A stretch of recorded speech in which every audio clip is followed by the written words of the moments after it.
Hello, everyone. Good day and welcome once again to the Delali Network. It's been a couple of weeks. We've not been live, but we are back like we never left. And today I'm bringing you another banger with one of our brothers and friends in Canada who has been rejected by US and the same Canada before, two times each. So in total, four rejections. But finally, he has made it to the dreamland, which is Canada. So he's here to share his story with us, the wins and the losses, so that my followers and my listeners out there will be able to gain more information and learn a thing or two from him. Good day, my good brother. You're welcome. Thank you very much, Sylvester. Let me use this opportunity to express our appreciation to everyone watching us around this time, whether from Ghana or whether from any part of the world. We appreciate their time, and once again, we thank them as well. Okay. So, can you briefly introduce yourself to us? We want to know who you are. Yeah. Well, like you mentioned, my name is Abdul Jalil Ahmed. Um, I come from Ghana, obviously, Okay. and I'm from Tepa. Alpha constituency in Ashanti region. Okay. So I started my basic school in Tepa, Tepa English and Arabic primary school. Then attended Tepa Experimental Junior High School. That is B. That's Experimental A. Okay. Then I continue at Tepa Senior High School. Then after Tepa Senior High School, I attended University of Ghana for my first degree. So this is it about my education background in terms of work. I've also worked as a journalist before, both radio and television. I started my radio career back in Tepa on Unity FM. I also worked for Group Indum in Accra on television as well. So it's been a couple of years working as a journalist. And before I even left Ghana, I also entered into Ghana Education Service and I served the service before departing Ghana for Canada. Oh, so you were a teacher back home with the Ghana Education Service, if I get that right.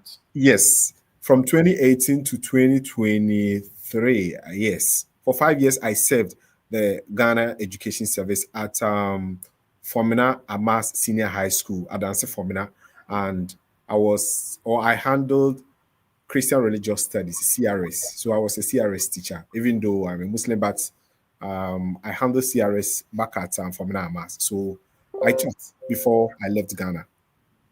Okay. Okay. I think we are facing some little challenges with the YouTube connection, but please manage for us. But I'm live on X, that is Twitter. You can just check the same handle, or Facebook, the same handle. That is the Delali Network. So if you're having challenges watching us on YouTube, you can just switch to X or Facebook because I'm streaming live across this other two platforms. Okay. So speaking about University of Ghana, what program did you study at the University of Ghana? And what GPA did you finish with? Like what Okay. class? What GPA? Yeah. Okay. So before we delve into the conversation, uh, uh, uh, I wanted to express appreciation to some people, but I'll reserve that when you are about to wind up. Then I Okay. express Sure. appreciation to No. a couple Okay. of people over here in Okay. Canada and back in Ghana. Sure. So I um, attended University of Ghana from 2008 to 2012, Okay. and I was given three subjects: that study of religions, Arabic, Okay. and sociology. Okay. So back in Legon, when you are given three courses or three subjects, it means you cannot drop one from level 100. Okay. So you handle all three courses in level 100. Then you proceed to level 200. You handle them when you are about to enter into your third year, then you drop one. Then you are left with two. So with the two, you can decide to do a combined major, or Okay. you can decide to major one and then minor one. Okay. So at level 100, I handle all three courses: that study of religions, Arabic, and sociology. Then Okay. I into level 200, I handled all three courses. When I was about to enter into my third year, I dropped the Arabic. So remaining sociology and study of religions. So I then decided to major the sociology and minor the religion. Okay. So sociology was my major and study of religions was my minor.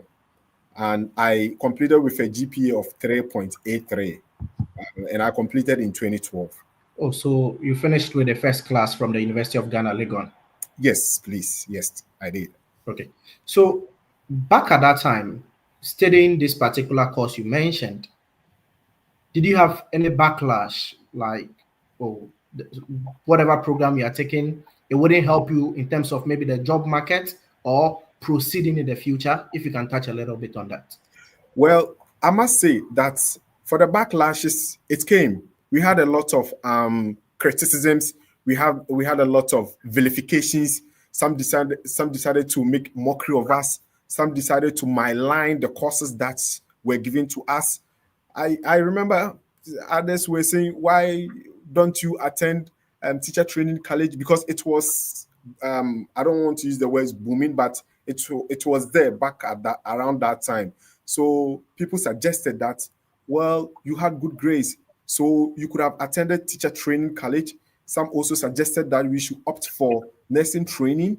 Okay. And so, like I mentioned, the backlashes or the criticisms came. But personally, I knew where I was going. I knew what I wanted for myself. Because, for instance, I applied to KNUST, and I was offered publishing studies at Okay. KNUST as a student from less endowed school. But Okay. I still didn't go in for the publishing studies at KNUST. I Okay. said, you know what? These courses that Legon has given me, I know what I can achieve with sociology. Because in sociology, I know there will be some component of criminology. In sociology, I know there will be some component of penology. So at the Okay. end of the day, I will have options around the same sociology. So I'm not going to drop these courses, or I'm not going to turn down the offer from University of Ghana. No, I'm not going to do that. What am I going to? I will pursue that. And then I decided not to go in for publishing studies at KNUST, but Okay. rather join University of Ghana amidst the criticisms, amidst those in quote negative remarks that were expressed or that were pronounced by people. But I did not allow that to sway me. I did not allow that to veer me off what I wanted for myself. So there were some remarks, negative pronunciations, negative, statements, but I did not allow that to eat into my head. I was focused. I said, well, you know what? I'll pursue what Legon has given me, and I know what is in there that can help me in the near future. So, like you asked, there were those remarks, but I stood firm. I was resolute. Okay. I was firm with my decision, and I pursued those courses at Eugene. Okay. So talking about beginning your study abroad journey, was Canada your destination or a different country was your destination, but maybe things didn't work out and you decided to switch to Canada? If you can touch on that a little bit. Okay, that's an interesting one. Um, I must admit, that's why in the beginning I said I wanted to express appreciation to a couple of people, but in the course of the conversation, they may come up, they may spring up. When Sure. they come, as and when I will just be chipping them through. So, when I was at Legon, I knew for myself that I'll pursue international education. Okay. So I then said to myself that, you know what? Let me forgo all pleasures on Okay. campus. Okay. Let me forgo certain things and then pursue the GPA. After pursuing the GPA, I know I will travel abroad, but I don't know where I will be. Okay. But definitely, I'll study abroad. I had that intention. That was clear. That was clearly defined. That was clearly stated in my So, mind. so honestly, that intention helped you clock. that high GPA of 3.8 out of 5%. Exactly, exactly, Oh, exactly, okay, exactly. okay, That intention, that aspiration, and like, let me chip in this. I have this senior brother who is now a associate professor in the in the United States of America. okay, So he had completed Legon okay. and left the shores of Ghana, and he had a first class. So let me acknowledge that some way somehow it also motivated me. It had It an gave me influence the, on you. yes, kind of. So it gave me the energy that if I put in the work, if I put in the effort, why not? I will also be able to pursue international education. So I then decided that let me run, or let me go after the highest GPA. When I Okay, get the GPA, why not? I'll get a lot of opportunities outside Ghana. So I wasn't specifically tilting towards a particular country. country. But I Okay, must also admit that at that time at Legon, people had traveled to United States of America. So we had a lot of stories about United States of America. And at that same time, my brother was in US. So I was kind of trying to be US biased, but it wasn't only solely on United States of America. But I also didn't have, let's say, a particular country. I must go to, or I must travel to this country. No, I didn't have it. But for myself, I knew that if I get if I get a good GPA, why not? I'll be able to pursue international education. okay, okay. That's very, very relevant to hear. So if you are watching us now, we are live with our brother Ahmed, who has been denied 4 times, but finally got opportunity to be in Canada for his masters, and he's sharing his story with us. We just began our discussion, so kindly share the link on all our platforms and invite others to join. Someone who is discouraged, someone who has been denied multiple times, rejected, and feel that is the end of the road. Maybe his story might be a motivation to you. So please share the link. We have about 40 people watching us. We want more people to join us. So share the link and let other people to join. Thank you very much. Okay, so let's continue. So in which year did you begin your study abroad journey? That's an interesting one, Sylvester.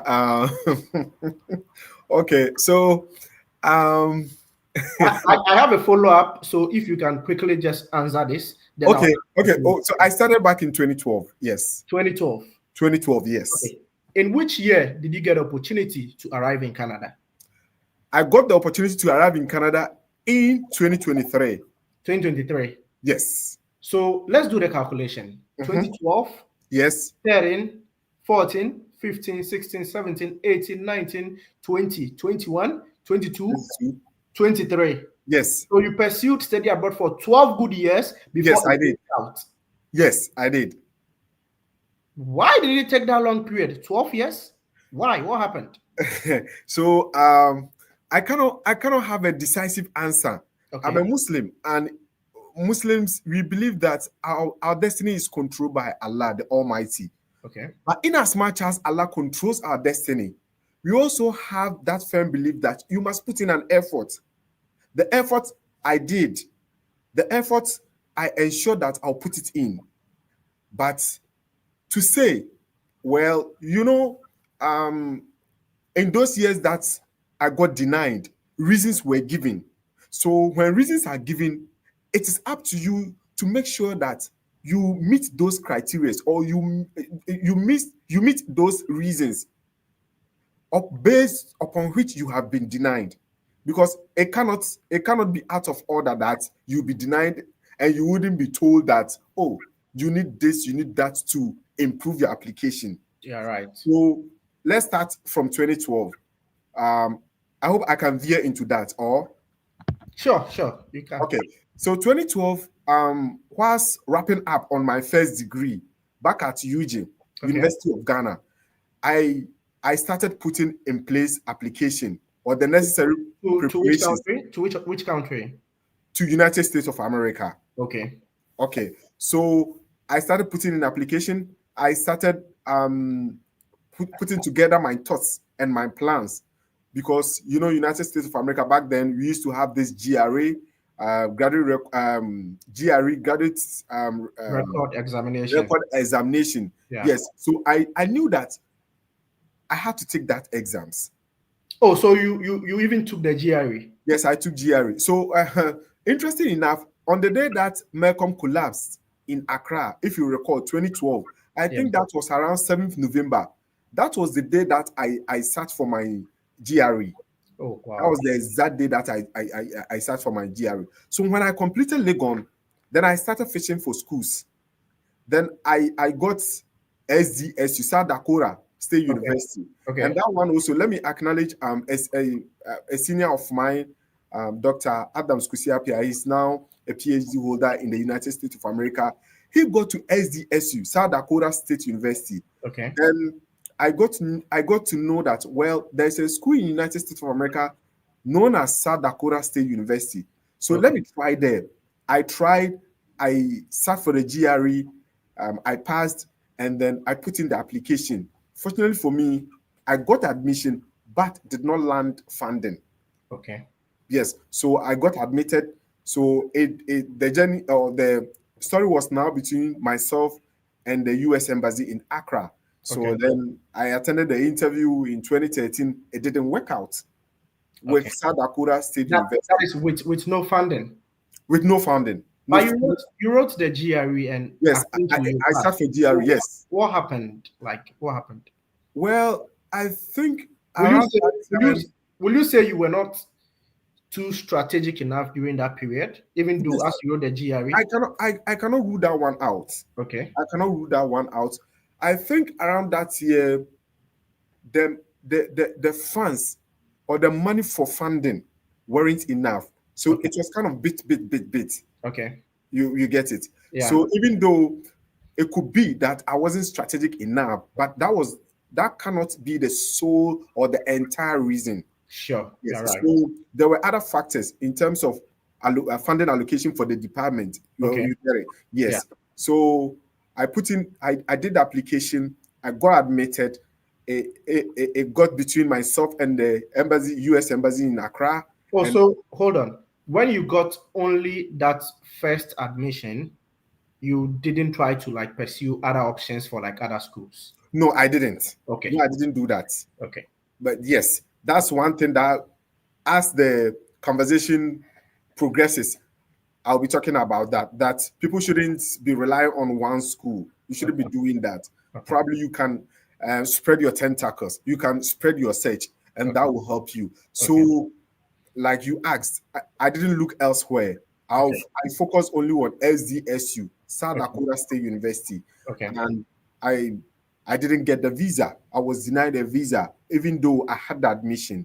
So after being denied, it didn't end there. I pursued again with the same SDSU because Okay. I go back to the school and the school said, well, your admission is still intact. That. The admission, we haven't abrogated it. We Okay. haven't cancelled it. You Okay. still have the admission. So probably it's now between yourself and the embassy.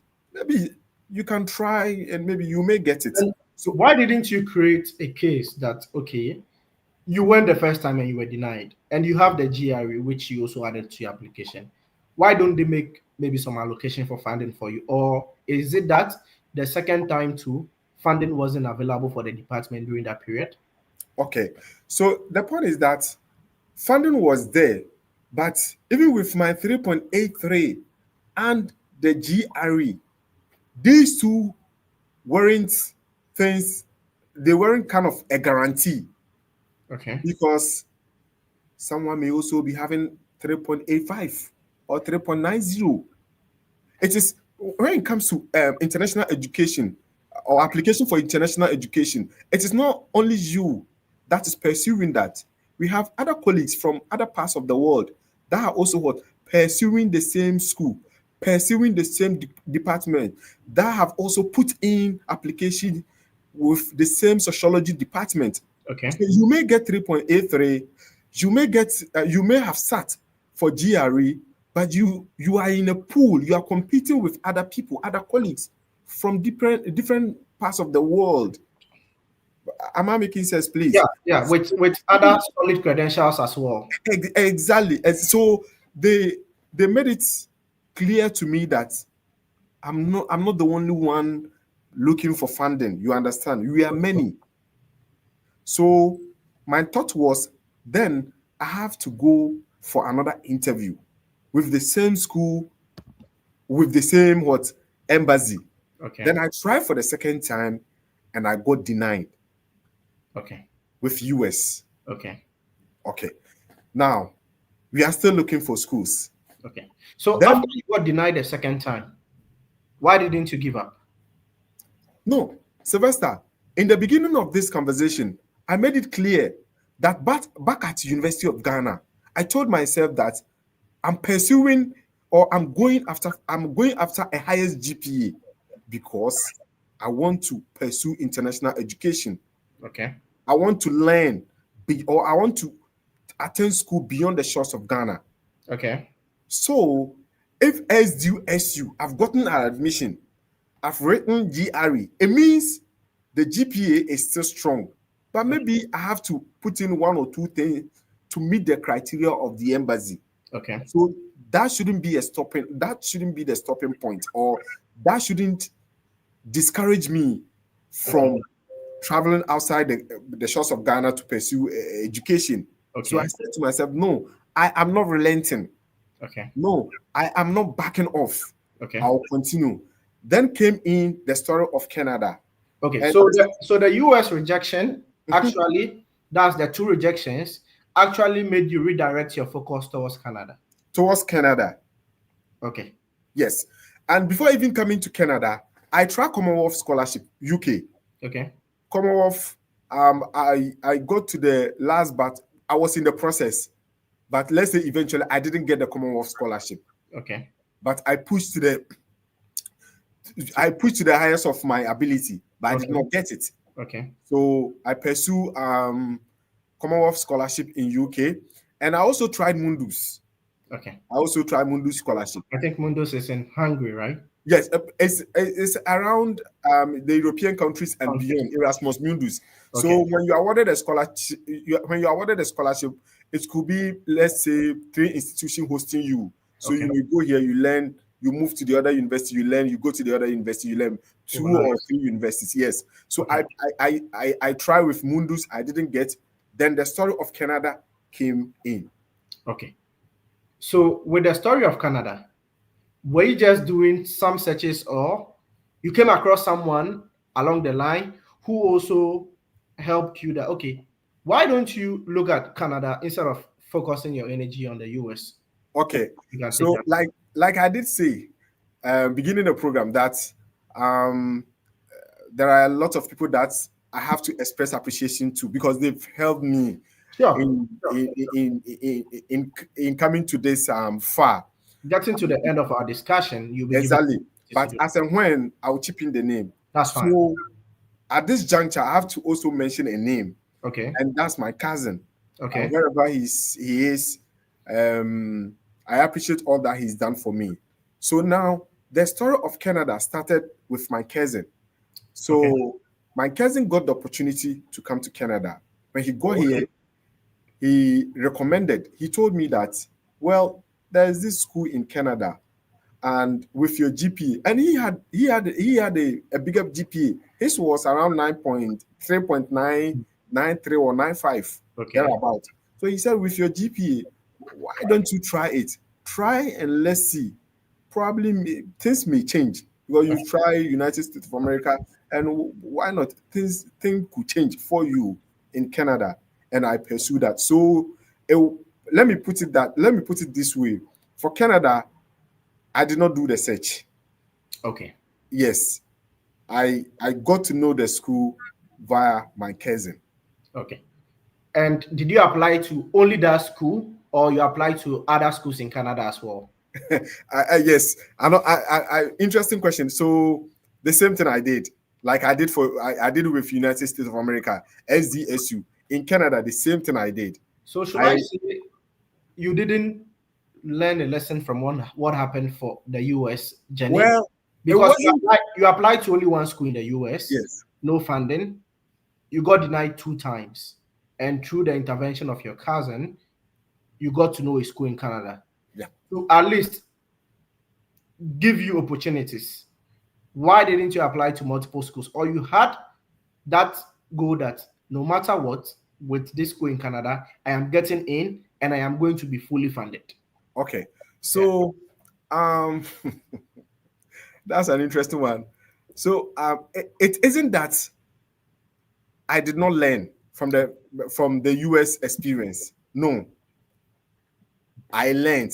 But the point is that with the Canada, after reading the application requirements or after reading the school requirements, I realized Before you even continue, what is the name of your school so that I'll just search it and display it for our. okay, the school is University of Manitoba, please. Okay, so you can continue with the discussion. I'll Okay, bring so it up. after reading every the bits and pieces about the entire application process, I realized that, well, I have to spread my search. But with this school, if I put in the maximum effort, I'm sure I will get it. I'm sure admission wouldn't be a problem. And also, maybe the visa process may not be a problem. I may be wrong though. Let me put it that way. I may be wrong. Yes, but that was the gut feeling I had at that time. And like I acknowledged some few minutes ago, I said that it is one of the things that I'll be telling people that they shouldn't be focusing on one school. Okay, so They please, should before spread, you, I'm they coming. should expand their search enough. Yeah. So before you continue, quickly, this is the University of Manitoba graduate and postdoctoral website. So how did I just identify it? So quickly, just type University of Manitoba graduate programs in case you're interested in masters or PhD. So just type Manitoba, University of Manitoba graduate programs and you search for it. The first link that pops up is the website for the graduate school. As you can see, Faculty of Graduate and Postdoctoral Studies. And they have what? Over 150 graduate programs, that is masters and PhD. So over 150 of them, you can see them here. Agribusiness, animal science, anthropology, applied health sciences, architecture, biochemistry and medical genetics, biological sciences, biomedical engineering, biosystems engineering, business administration, chemistry, city planning, civil engineering, classics, community health sciences, computer science, curriculum teaching and learning, dentistry, design and planning, disability studies. I am currently taking this program here, disability studies, if you're interested. Earth science, economics, education, educational administration, foundations and philosophy and psychology, sorry, electrical and computer engineering, English, entomology, environment and geography, finance, fine art, food science, French, genetic counseling, geography. In fact, I cannot mention all because we have like a whole lot of programs arranged alphabetically. So as you see, as I am scrolling down, like a whole lot of programs. And you say your program is Masters in Sociology and Criminology, right? Yes, masters in sociology and criminology. Okay, Yeah. so that should be around the S column, if I am right. Sociology. Yes, sociology. Yes, that should be around the S column. Okay, let me just look for it before we proceed with our discussion. Sociology. Okay, so load more results. Sociology.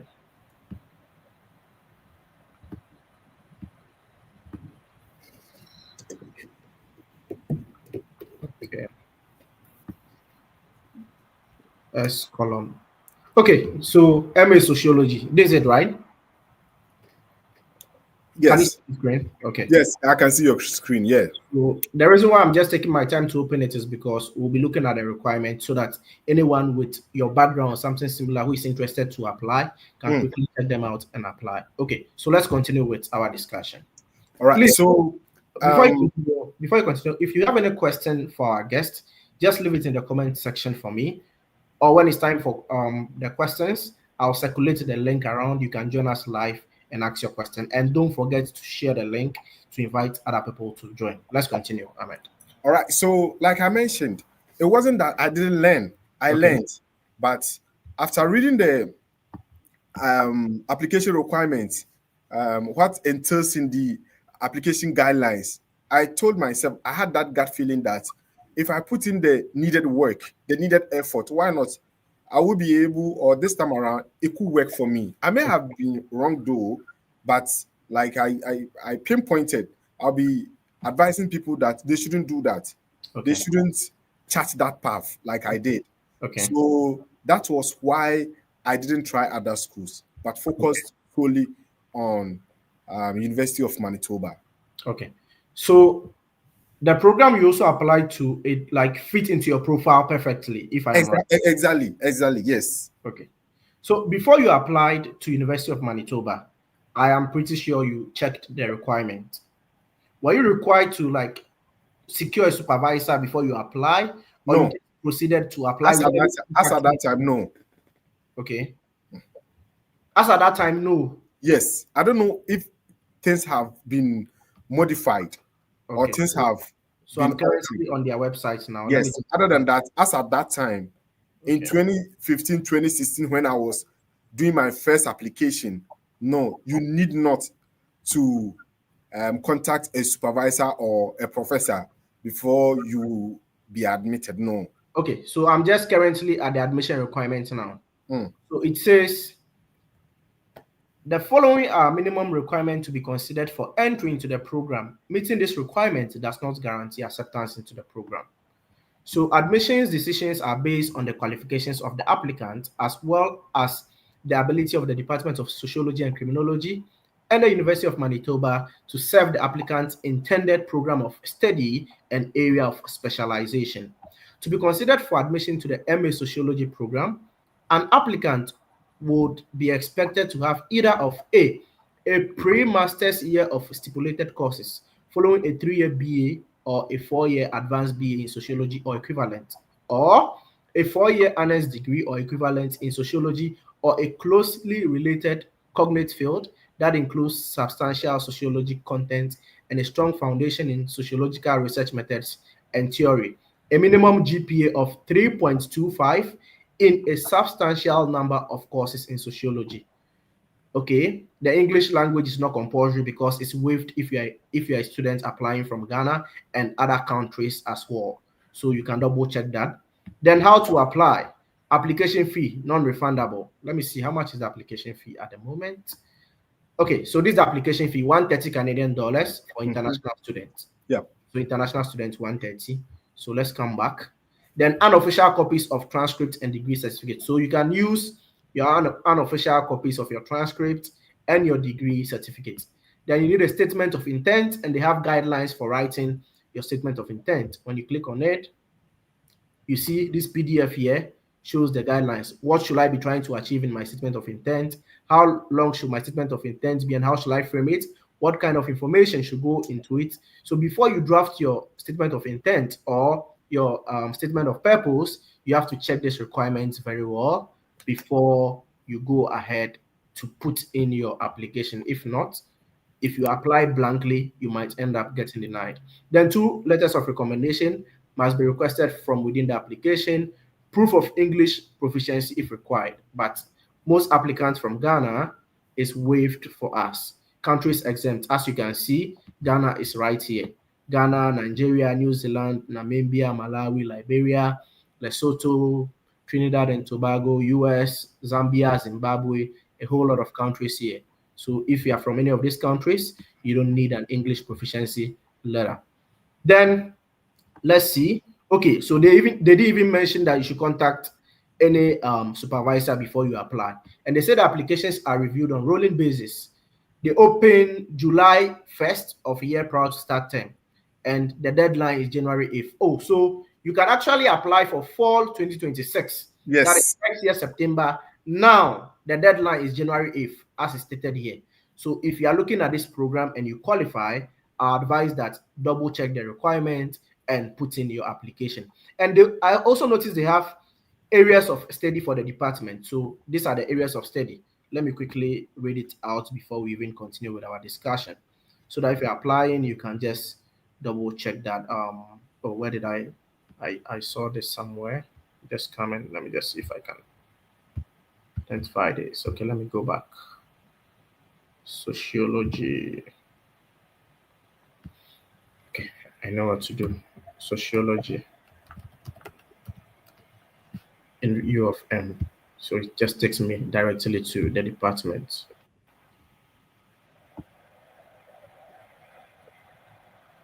Um,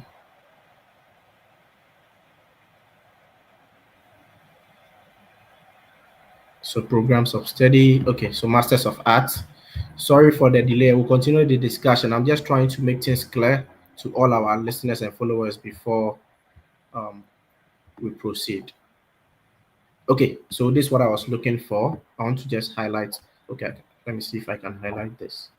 Oh, I can highlight it. Okay, so our department offers specialized training in one, criminology and social justice, two, culture and social relations, three, population health and wellness, four, power, privilege and resistance, five, global sociology, social policy and social change. So, Ahmed, are you specializing in one of these areas, Yeah, criminology and social justice. or Yeah. which is the first one? Yes. Okay, okay. So, in drafting your SOP,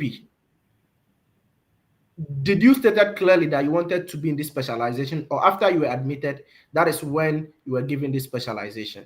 Yes. In drafting my SOP, I did indicate that. Yes. I indicated that I want to pursue criminology. You know what? Um, I I had been motivated by my late professor, Professor Christopher Bochi of the Department of Sociology at the Okay, University of Ghana, okay, of blessed memory. So, um, in under or back in undergraduate, I took a course known as penology. It looks at how punishment is given to people, okay, how punishment is instituted in society. okay, For instance, why is it that there are instances where people even cry for justice that, oh, someone will go and steal plantain, the person will be given 10 years. Someone will steal $100 million, the person will be stealing, will be given 1 year in Ghana. I don't know whether you've come across such narratives before. yeah, People, I've seen a lot of those narratives yes, on our people social. have been expressing concerns about that. So Okay, penology looks at how punishment is, instituted in society. And okay, as part of the course, we went to Nsawam prison and get to know that in prison, in the prison institution, we have the maximum and the minimum prison. So the okay, minimum prison are these, like for instance, Ghana, I know the minimum, the one in Sunya is minimum, but okay, for Nsawam prison, it's maximum. okay, Maximum is where they have these CCTV cameras, they have a lot of personnel, they have a lot of other things that meet the criteria to be known as maximum security. And as okay, part of penology, we went to Nsawam. So when we got to Nsawam and we heard some of the stories, I got touched and said, no, I have to pursue criminology. Imagine. I have Okay, to look at criminal justice. I have to look at how punishment is instituted in society. okay, That's why in some advanced countries, when you go there, they have parole and other other policies or other um, areas that look at how people are punished okay, when they affront the law, when they go against what has been instituted to guide human conduct and human behavior. okay, So, as this penology course, plus we going to Nsawam to have an experience of what people are going through in Nsawam maximum security, motivated me to take up the challenge of reading criminology in future. okay. So, as part of my SOP, I detailed all this into it, and As clearly you spoke about your visits to these I prisons. spoke about penology, how I even I had a plus in penology because Yeah. I dedicated a lot of effort, a lot of time into reading the course. Okay, And I tell you, the Professor Christopher Abochi, whoever has come across Christopher Abochi will tell you that he will make you love the course. He will make you understand practically what entails in penology and any other course that he taught back at Legon. So okay, I emphasized all this in my SOP that I want to pursue criminology in okay, master's or as part of my master's program. okay. Uh, I don't know if I've lost him. Uh, just give me some few minutes. Let me try and reconnect with him. Yeah, can you hear me? Yes, I can hear you. Yes, I'm Okay. here. I'm here with you. Okay. So in preparing your application package and ensuring that you met the requirement and so that you don't get denied, because you wouldn't say it's because of only the 3.8 or the first class, that is why you got in. What are the exceptional things you cooked into your application which you felt confident that, oh, this one, when the admission comes, when the decision comes, I'm going to be admitted, so Well, that when people are also preparing, they can also look at incorporating some of these things into the application packages. okay. So the first thing after getting to know the institution, that is University of Manitoba, Okay. I went straight to the website like you just did. Okay. Then found myself at the page of the Department of Sociology and Criminology. So Okay. I went in there, master's graduate. So first of all, I'll go to U Manitoba the CA. I'll search for graduate courses, go to sociology and criminology. When I went there, I searched for um, admission requirements and I read thoroughly. I did a painstaking job in reading the application guideline, in Okay. reading the application procedures and processes to Okay. know what they want. The PDF that you opened that was talking about how you should go about your SOP, statement of purpose, statement of intent. I make sure that I read it entirely, thoroughly, and understand what they want in my SOP. Is it not this one, the one I just shared right now? Yes, Guidelines for writing the statement of intent for graduate intent, studies. yes, whether statement of purpose, some will call SOP, some will say SOI. So I make sure I read this thoroughly. I read it with the critical of attention. Okay. I read it with the critical of detailing that it entails or it needed. Okay. And based on that, I crafted my SOP. After crafting my SOP, I ensured that at least two people will go through for me. Or was it? It wasn't even more than two people. I recall either two or two. It wasn't one person. It Okay. wasn't one. It was more than one person. Yes, that's um. I don't. That cross-checked for me. That Okay. also read it for me to ensure that at least I'm on track. Aside me doing my own work to see whether what I've written is making sense or it's not making sense. Whether it is convincing enough, whether it has the needed input that when it is put before any admission committee, they will Oh, read. so even upon all your first class, you still consulted and ensured that other people had a look into what you've done again Oh before you yes, submit. oh yes, I did. Oh yes, I did. I believe in one thing that no one is the repository of knowledge. No one is the oasis of knowledge. No one can be the source of wisdom in this world. No one can be the source of knowledge in this world. So whereas you have written it, it is prudent enough for other people to also go through. That is why when you veer into journalism, they will tell you that if you're a reporter, when you write a story, you give it to your editor. Your editor will go through the story. We have another editor beyond your editor who also go through the story. Another editor before it appears on television or before it appears on radio or before it appears in newspaper. So I've inculcated that idea. I've inculcated those practices into my life. So when I because mind you, at that time I was also a practicing journalist. So after crafting my SOP, following those guidelines that you opened, I ensure that other people will go through the SOP for me to pinpoint where they may not have understood one or two things and Okay. demanded clarity in plain language. I don't have to be beating about the bush. I have to go straight to the point and then explicitly state my ideas or why I deserve an admission into the program, which I did. So, like I told you, I had that feeling that when I put in the needed effort, when I put in the needed energy, it may work around this time. So after doing all this, I also ensure that all the materials that I'm going to provide to the department, they will be clear in terms of photocopies, in terms of whatever I'm supposed to get to back my application. Okay.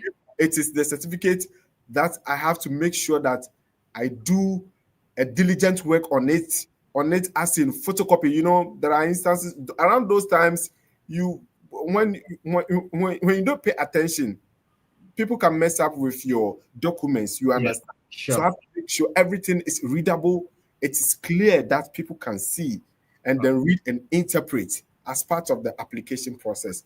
But the major work engulfed around the SOP. For the SOP, I didn't joke with it because I knew that it is that SOP that is going to communicate my idea to the admission board or admission committee. okay. I wouldn't be present, I wouldn't be having that chance to be available to answer questions, Questions. explain some aspect of it. Yeah. So avoid jargons. No, don't be using jargons. Use words that can be that's so simple that can be under and that can be read and understood even when you are not available. You Okay. craft or provide statements that are verifiable enough to the extent that when those statements you are making in your SOPs are cross-checked against what you are presenting, it can be verified. It can be seen. For instance, I said, as part of the SOP, I said, well, I did this and that as part of my penology, which helped me to get A. Did he get A? Yes, he got an A. Okay, where is his transcript? Let's cross-check his transcript. When you take the transcript, the A is there for you to what? Verify and check. Okay. So these are some of the things I put in around this time. I noticed that out of the requirements, there is no resume or academic CV. I don't know if it's not compulsory Um, because what I I can see is application fee, unofficial copies of transcripts and degree certificates, statement of intent, two letters of recommendation must be requested from within the application, then the proof of English language proficiency if required. I stand to be corrected though, but I may have added a CV, yes, a resume. I may have added it. Even though it's not mentioned, I think it's even good. It's still good to add it, Oh even though. yes, yes, it's still good to add it. Yes, that's why I said I stand to be corrected though, but I may have added it because, like I told you, I knew what I was looking for, so I went to the extra mile. Yes, I went to the extra mile to ensure that the necessary documents are provided as Okay. part of the application package for the program. Okay. So if you are listening to us now, we are live with Abdul Jalil Ahmed. He's a Master's of Sociology and Criminology student at the University of Manitoba, thesis based, and he's currently progressing on his studies. He has been rejected 4 times, actually, US 2, Canada 2, but finally, after 12 years, 12 good years, over a decade of trying, Allah has made it possible for him to get here and he's sharing his story with us. Share the link, invite others to join because the discussion just got very, very interesting. So, how did you navigate recommendation letters? Because a lot of prospective students are complaining about getting recommendation letters. How did you navigate that process of getting one? You saw me laughing. Yeah. Um, I'm not laughing at the question, but I'm trying to recount the sort of ordeal I went through in order to get recommendation letter. Oh, I see. And let me seize this opportunity to tell whoever is watching me and pursuing undergrads in Ghana at the moment that, my guy, start visiting the professors, start going to them, start going to them. If you are writing, if you are someone who is doing a research, you have a supervisor, maintain that cordial relationship with your supervisor. And on this note, I will express appreciation to my supervisor at the Department of Sociology in University of Ghana, Professor Peace Mamle Tete, Professor Peace Mamle Tete, Prof. I appreciate you always. The recommendation letter that you gave me, Sylvester, it wasn't it wasn't an easy job for me to get recommendation letter. I have to So go there. how did you navigate it so that maybe some people can learn from it? Yeah. Sylvester, first of all, as part of the application process, recommendation letters are needed, Yeah. right? Now I have to go back to the department. Which department? Legon, sociology department. When I went for the first time, my like the professors, we it's unfortunate we got a good GPA, but we did not maintain that cordial relationship with our professors. Oh, I'm done with school, so that's enough. Let me go home. Let me go to my hometown. Let me go and do national service, and that's it. No, that's not the end of journey. Especially if you want to pursue education, you will need them. I'm not saying go and do any other thing apart from maintaining a professional relationship with them. So I went back to the department, went to my supervisor's office. She wasn't there. My professor wasn't there. My supervisor wasn't there.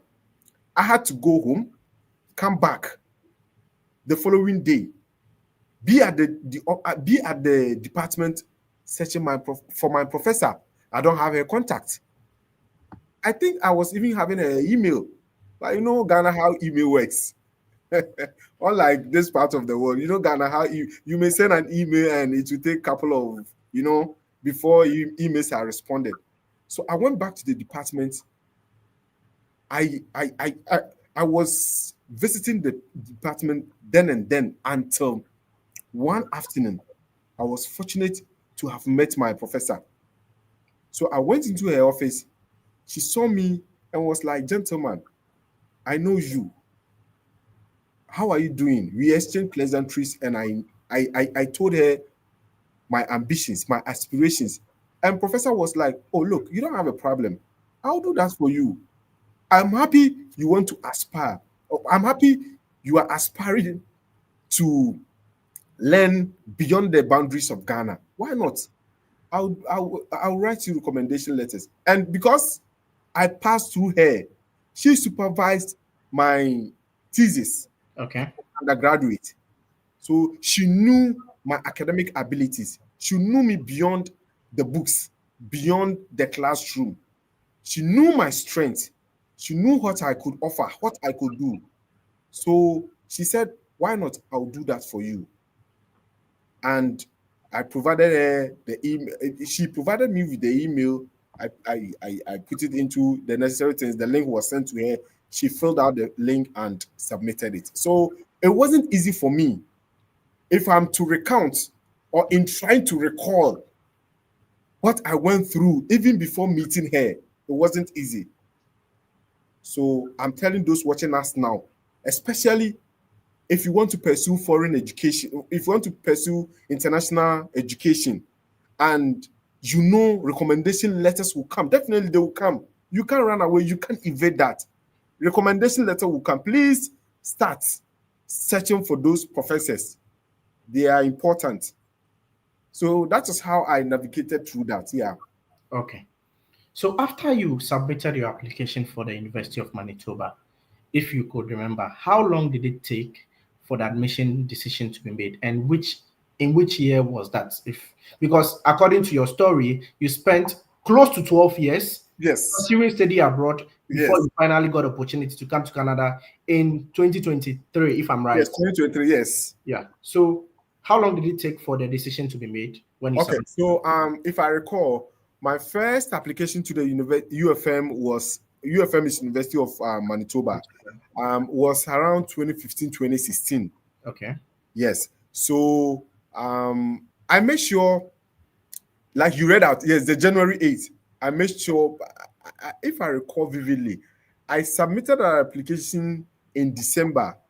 Yes, in December, and somewhere around February, I got the admission offer, and then I accepted it. Yeah, so the admission came around February, March.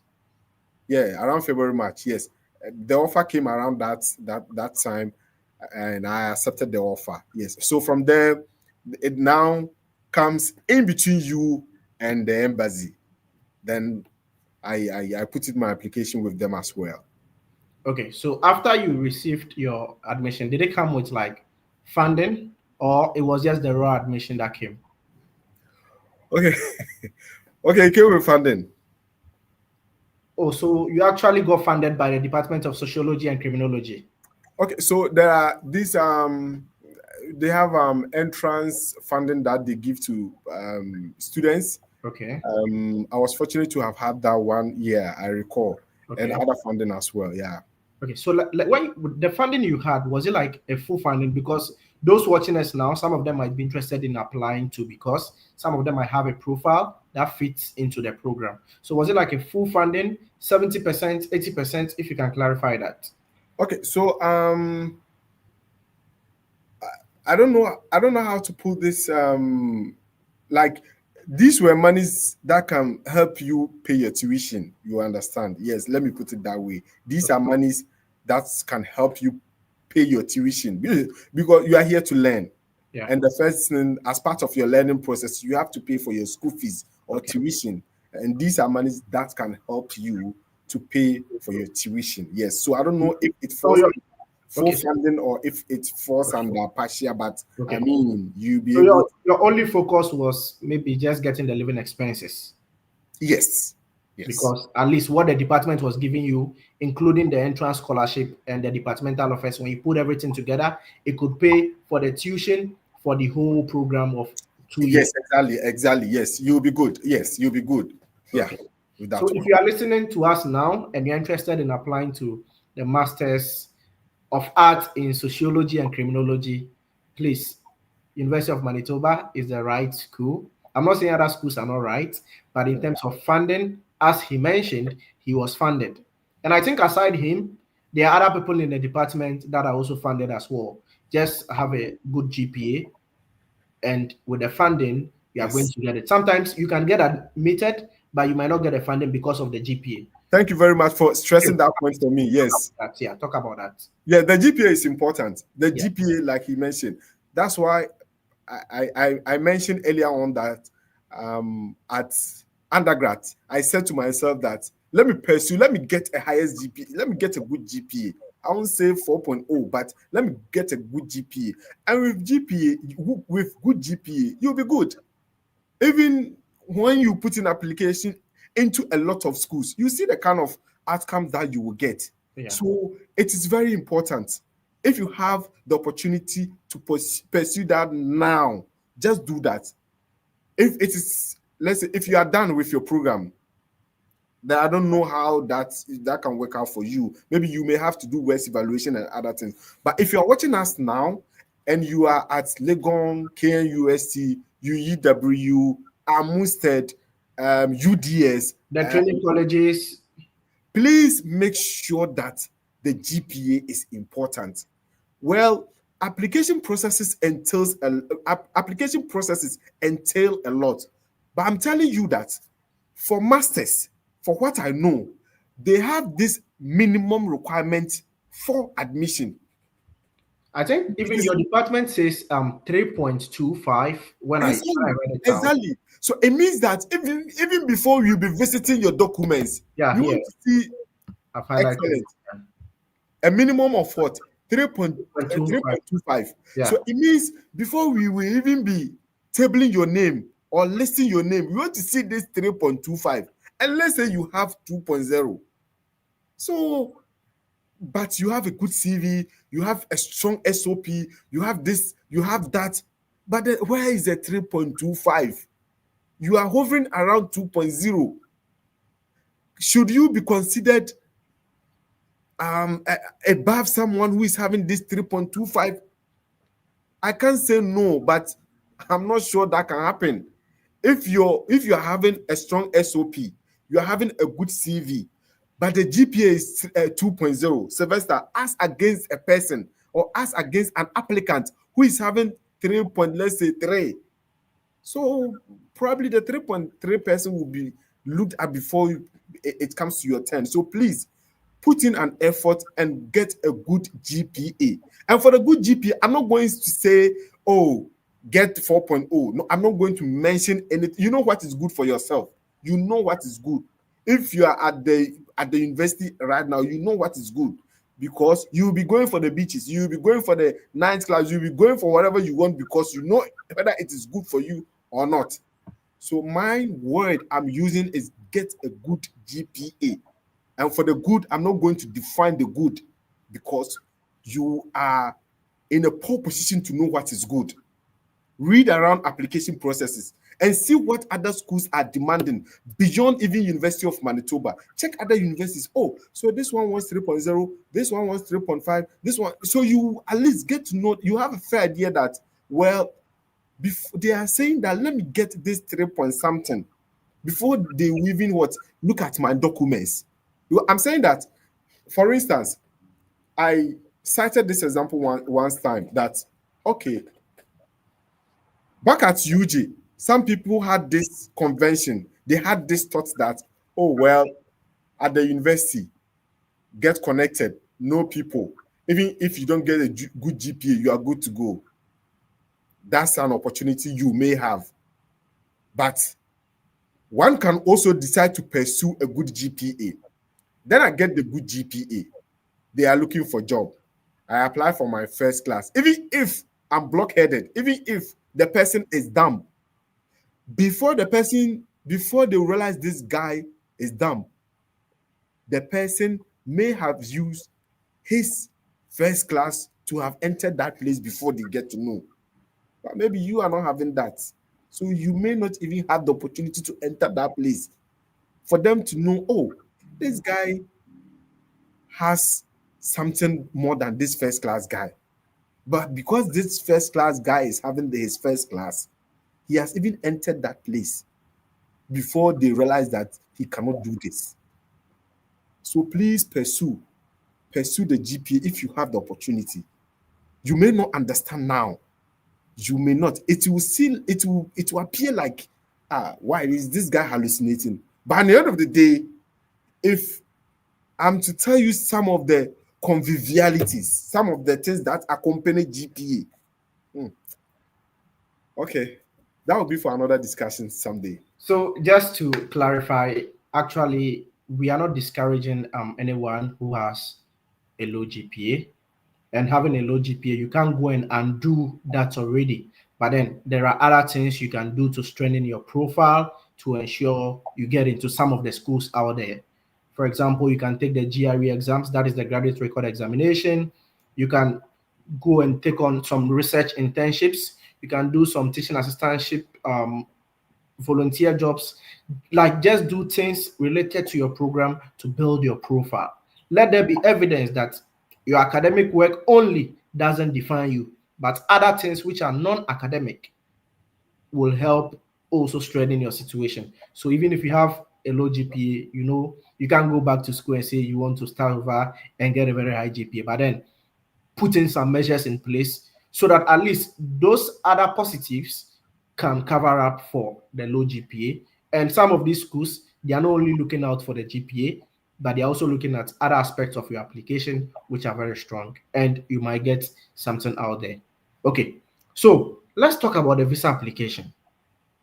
Did you have any idea about how to put in the visa application, or because your cousin was there, he just guided you to? Yes, I had guidance. Okay. I had guidance. Yes, I must be honest. I had guidance at that time. Yes. Okay. So, in which year did you apply for your first visa for Canada? 2016. 2016. Yes. So, 2016. did Yeah. you apply only with the funding letters and the admission letter, or you had to go and get a bank statement and those things? Because there is this belief that, oh, because you have funding, you don't have to add a bank statement to your application package. And what happened? If you can tell us about the first visa process. Okay. So I went beyond the letters, the funding that I had. Okay. I added a bank statement, and I remember, yes, if I recall vividly, I added other documents, yes, but eventually I got denied. Yeah. Oh, so your first visa application for Canada, even with your plenty funding, the visa officer still denied you. Yes, I got And denied. What was the reason? If Okay, I recall, if I recall vividly, the officer advised that was it uh, okay, so there were two reasons for the two denials. One was uh, not enough funding, and one was not having a traveling experience. that So was it for the first one or the second I one? that's what I can recollect because it's been like 2016. So even So though one visa officer mentioned you were not having a travel experience, you yes, still eventually got the visa on the next trial without a travel experience. yes, So yes, as you can hear, even though an officer denied him because he wasn't having travel experience, another officer looked at his case when he reapplied and he got approved without having a travel experience. You can have tons of travel experience and they'll still deny you if you don't meet the requirement. Even though travel experience has some positive factors, it doesn't mean that automatically once there's travel experience, you are going to get it. Okay. So after you got denied, that was in 2016, right? mm, yes. What happened? If I were you, I would have given up because at No, I'm least not giving up. I'm not relenting. No, I'm I not got backing off. No, if US I two back off, denial, Canada two if I denial. back off, I failed myself. Remember, I told you that back at undergrad, I told myself that I'm going to go after a strong GPA and study outside the shores of Ghana. Okay. So if I cede, if I admit, if I back off, then it means I've defeated my aim. Okay. I've So defeated my so after, aspiration. so after the denial, did your department defer you or they had to ask you to reapply? Oh Can you tell yes, us the experience? after the dinner, I got back to the department. I told the department that unfortunately, I did not get visa. They Okay. understood my situation, and I decided to do another reapplication. And with yes, with with with the same offer, like with the yes, same with the same, yes, with and the then same offer, an with the updated same, one, or it yes, was still within that period. yes, everything was intact for me, and I Okay. reapplied, and And still, you mentioned that you still got denied the second time. yes, I got denied the second time. What Yes, went wrong? that's why I said two reasons. One was not in enough not sufficient fund, Okay. and no traveling experience. Yeah. Okay. So you had to do a third application for Canada. Yes, I had to do a third application for Canada. Yes. The department still deferred you, or they had to ask you to put in a new application. Okay, so that was I think 2017, 2018. Okay. So from that time, I didn't pursue Canada. No, I didn't. I didn't After try. the second denial, After the second one, you I gave yourself some time. I gave myself some time. That was where I think Mundus also came in. Okay. Yes, and Germany. Yes, Germany also came in.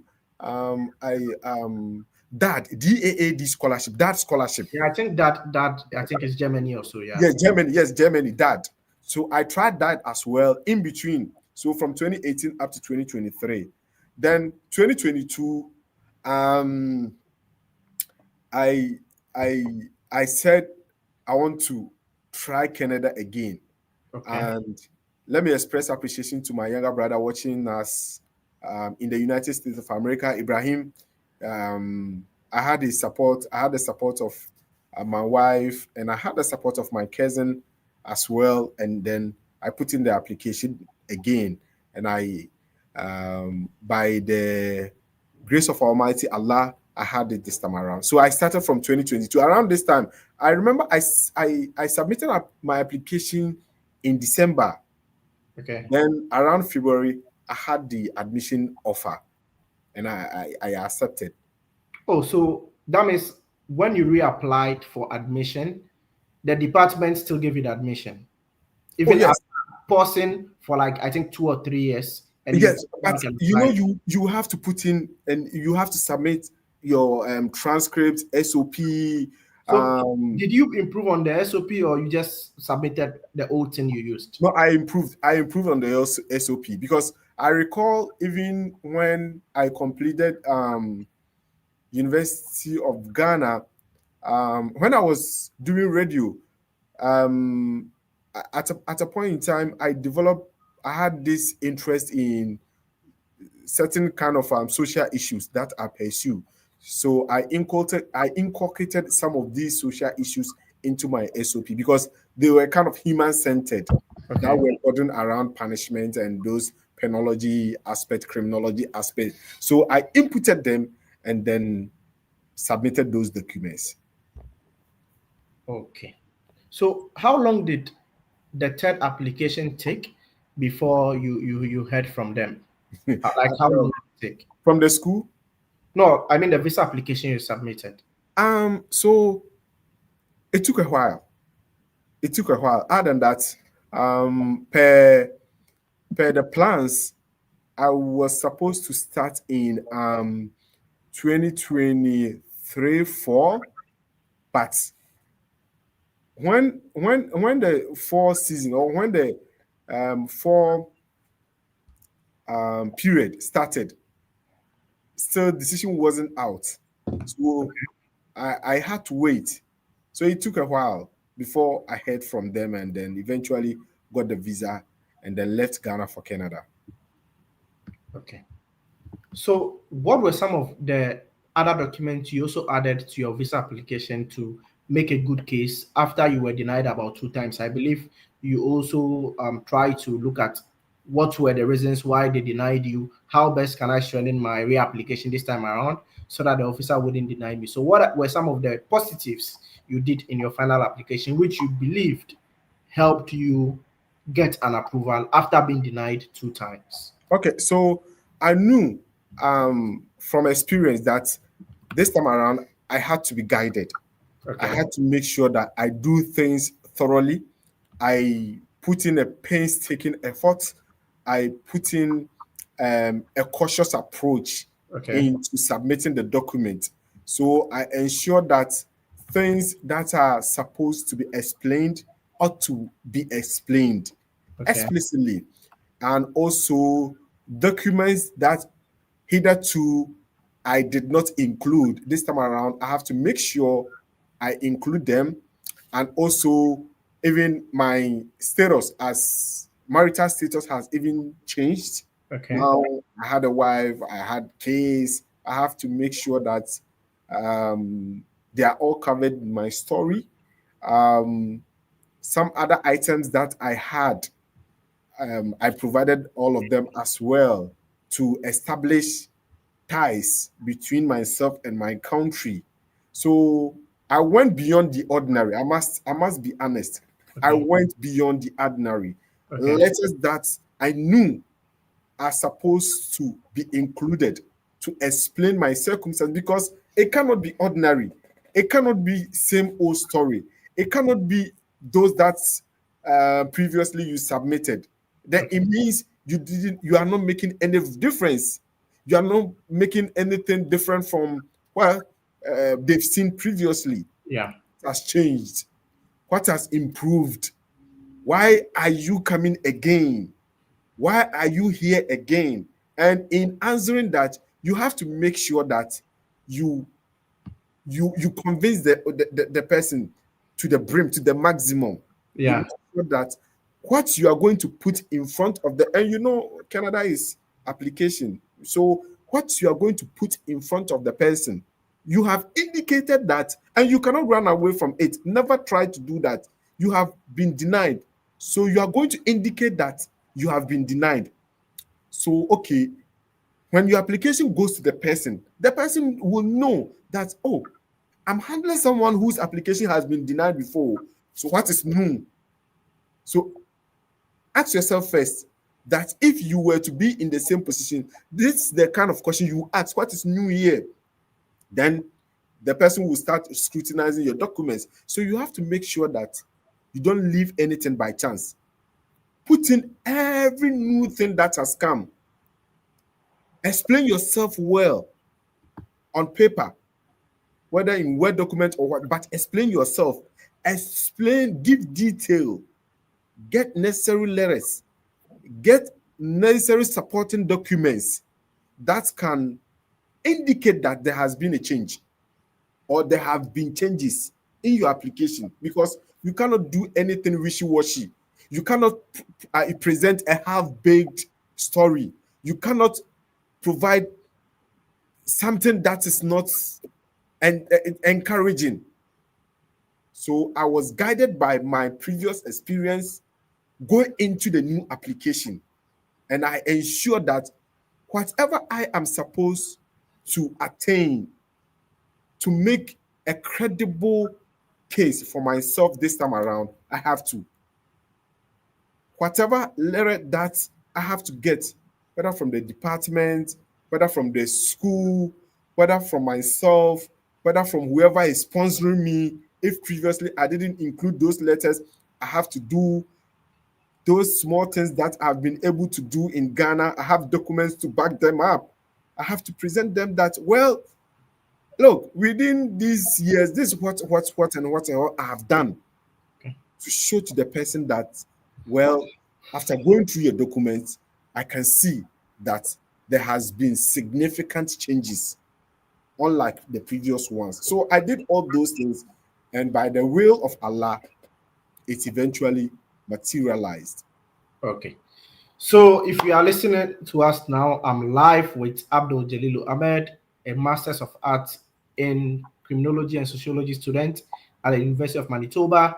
Two denials for US, two denials for Canada, but by the grace of Allah, he has gotten it on the third shot, and he's almost finishing his second year in Canada.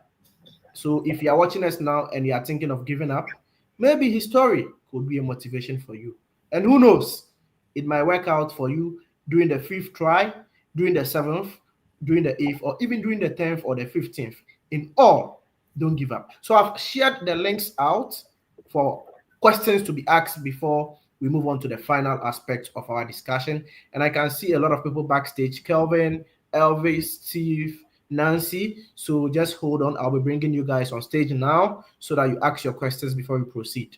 And please, if you are looking for the link, it's on all my platforms, including the comment section for YouTube, X, and Facebook. So just look for the link, click on it, join us, and ask your questions, or leave your questions in the comment section. I'll ask our guest, and he will respond to it. So, Calvin, you are live on TDM. You can kindly unmute yourself, and if possible, you can turn on your camera and ask your question. Calvin. Calvin? Okay. Yeah, hello. Yeah, Calvin. Yeah. Yeah, so I'd wanted to find out about what he did specifically to improve his chances. I wanted to find out was in case of you being funded by someone, probably your father or something, is submitting bank statement and property document like lands and house enough, and pictures of the house enough, or there are other things you have to do extra to put yourself in a position that you'll be approved? And what are the cases or reasons why some people are denied being sponsored by their parents?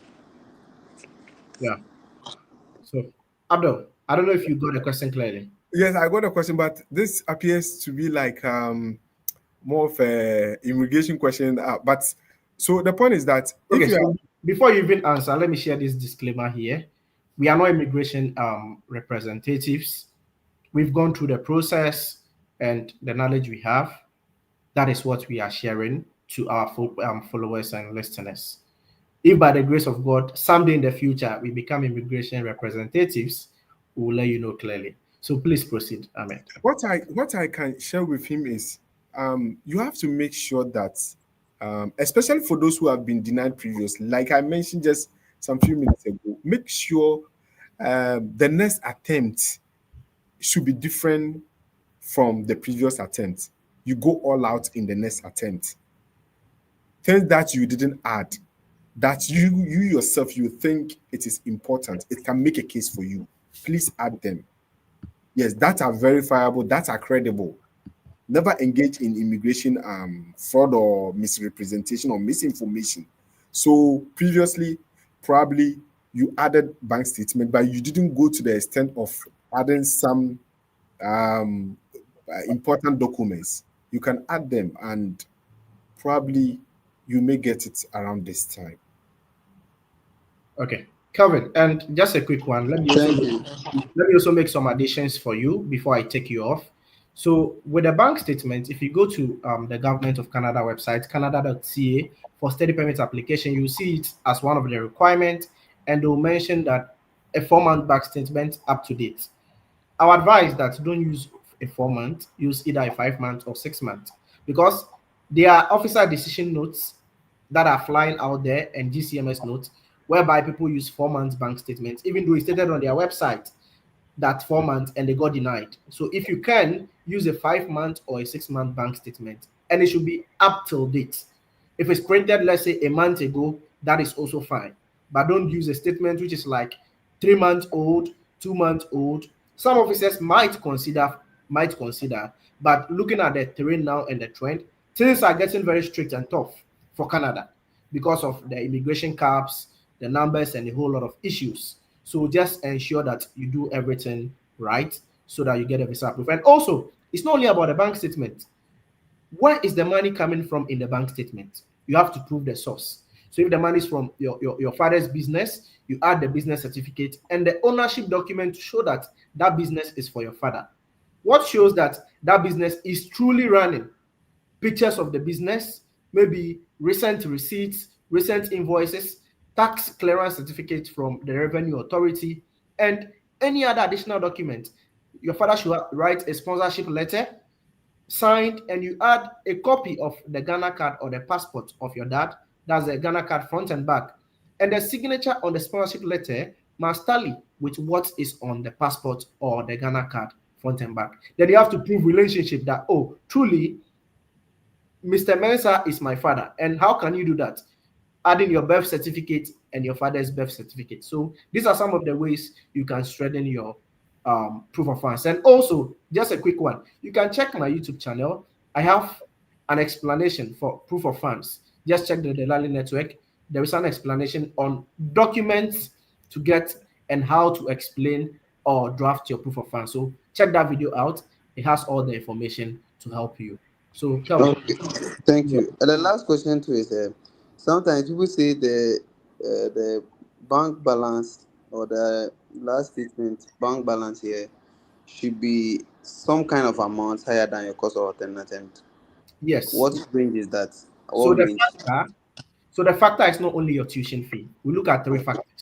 One, your 1 year tuition fees. Two, your 1 year living expenses, which is fixed for all provinces except Quebec. For all provinces except Quebec is 22,895 Canadian dollars.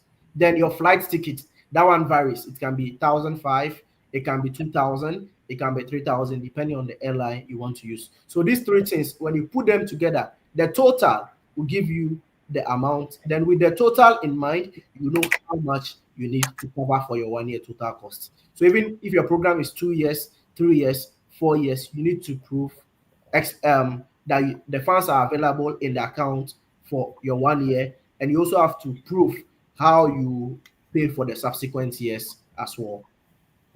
Okay, so people be like, oh, it should be 10,000 higher than your cost of attendance, 15,000. So what's So the tolerance for that? I don't want you to use the word cost of attendance. You should use the word total cost, because cost of attendance Yeah, total cost. Yeah, sorry. can, so your total cost, as I mentioned, these three things: your 1 year living expenses, your 1 year tuition fees, and your flight ticket. Put it together. If it's, let's say, 50, if the total is 50,000 Canadian dollars, of course, you cannot bring exactly 50,000 Canadian dollars. Your father has a family to also take care of. Your father has siblings to take care of. So an extra addition to that amount will be very important, so that it will not look like your father is investing about 95% or 100% of his funds in your education and will be left with nothing. Do you get the explanation? Yes, please. Come Get again? it. Yes. Yes, I get it.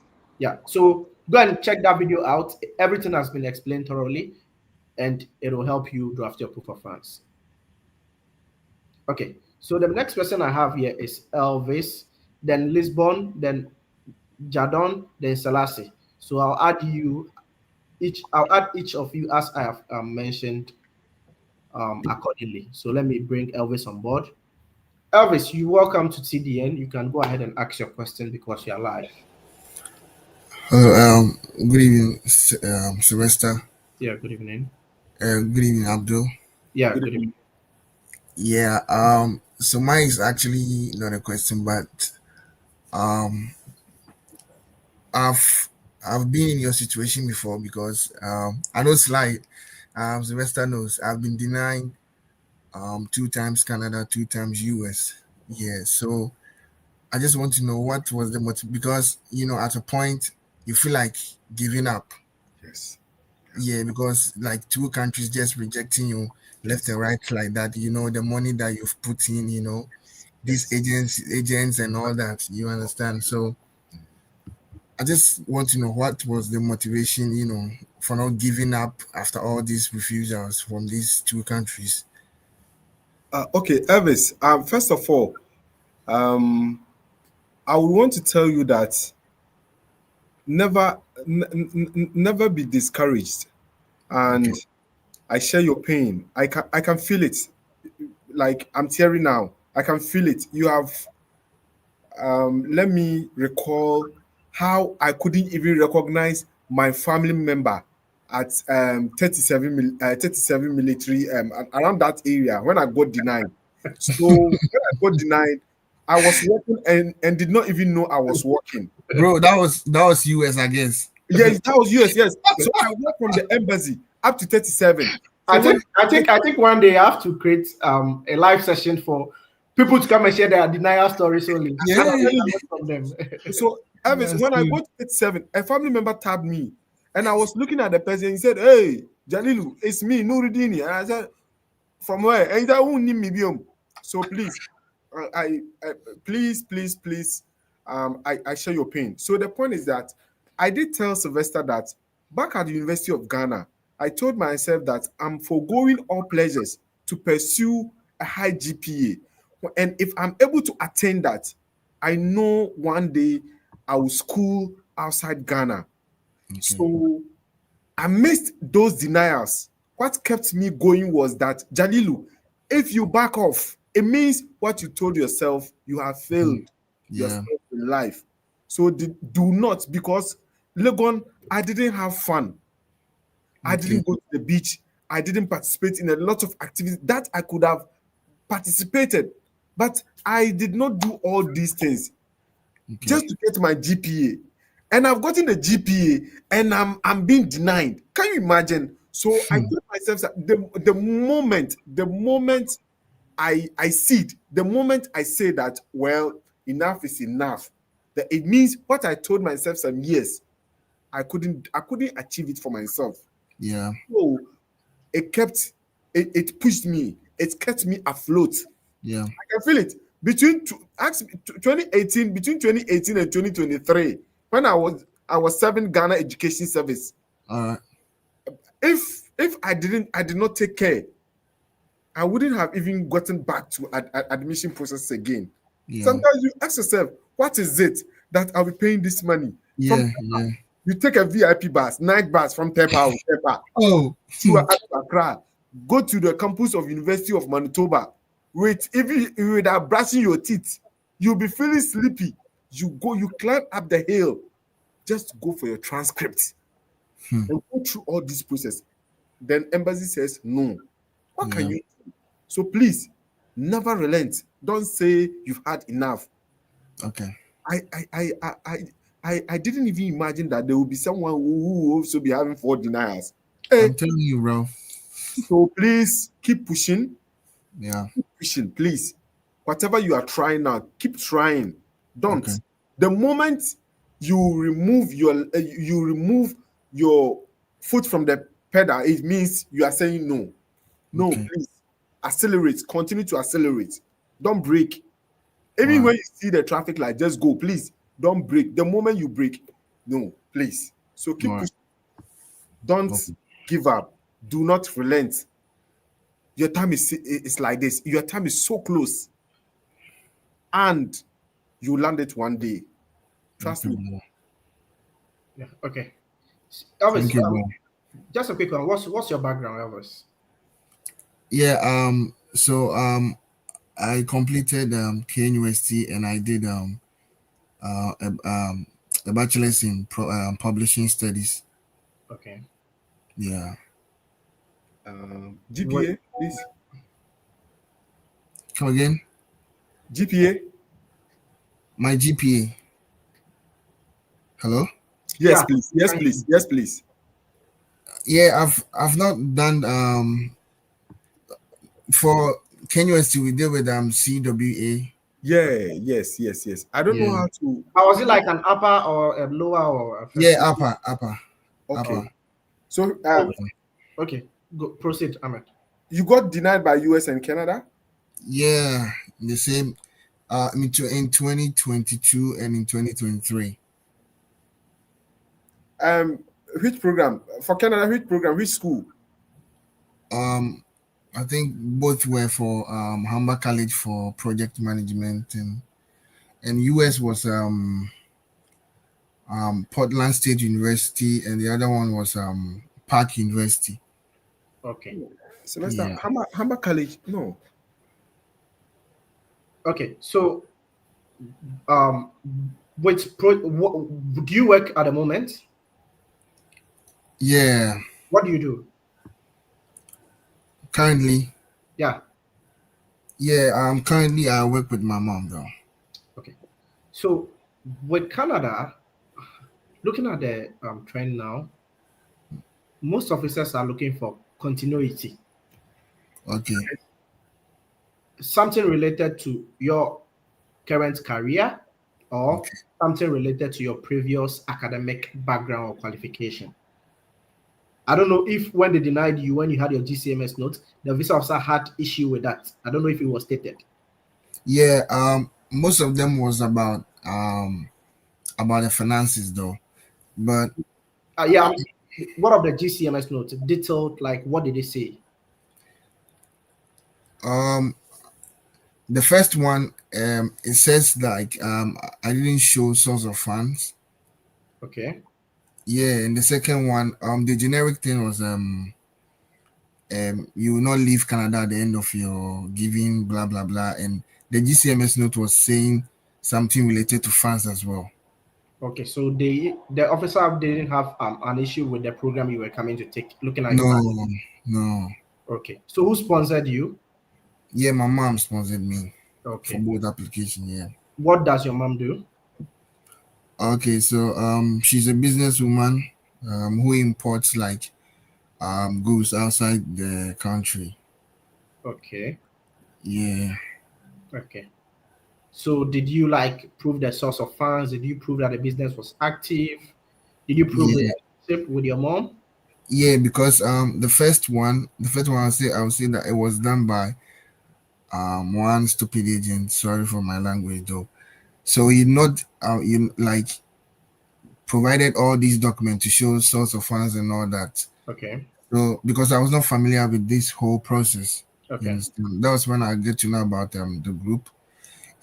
And um for the second one, I did it myself. I followed the guidelines and all that. So I was very confident that the second one I was going to get it. But you know, they said that I have not done that concerning finances and all that. So I Okay. just had to, yeah. But I provided everything. I did everything. I make sure that I show source of funds.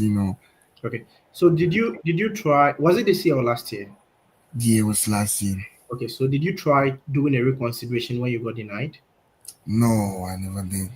Okay. So when you get denied for a study permit and your officer decision note is in, now they even add it to when they are denying you, they add that letter to it as well.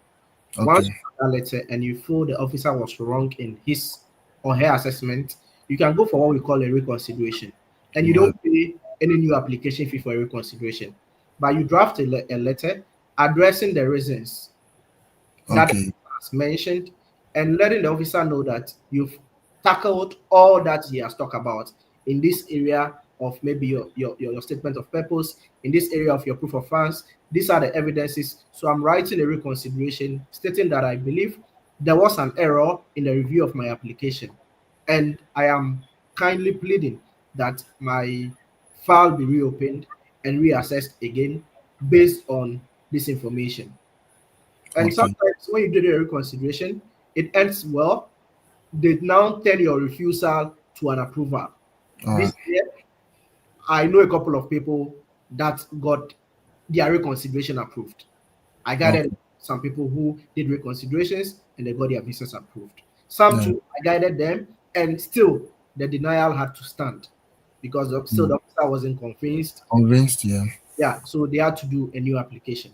And also, there is an opportunity for you to go for what we call a judicial review Okay. in the courts in Canada. If you are denied a study permit and you think you've done everything right, but the denial was unfair, you can go for a judicial review.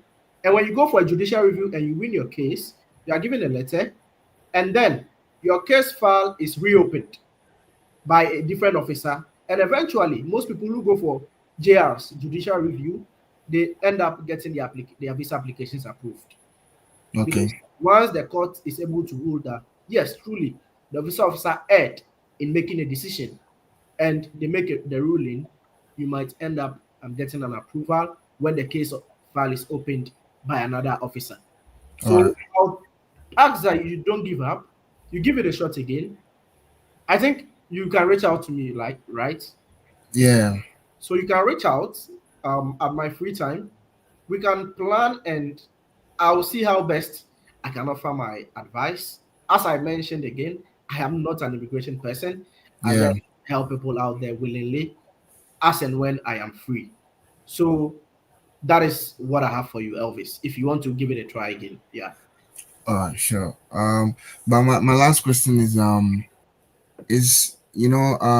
the student permit was, people were getting congratulation message that they have visas, but it's like now I don't see. Is it like now they are not giving visas like they used to give back then, or what is Okay. happening?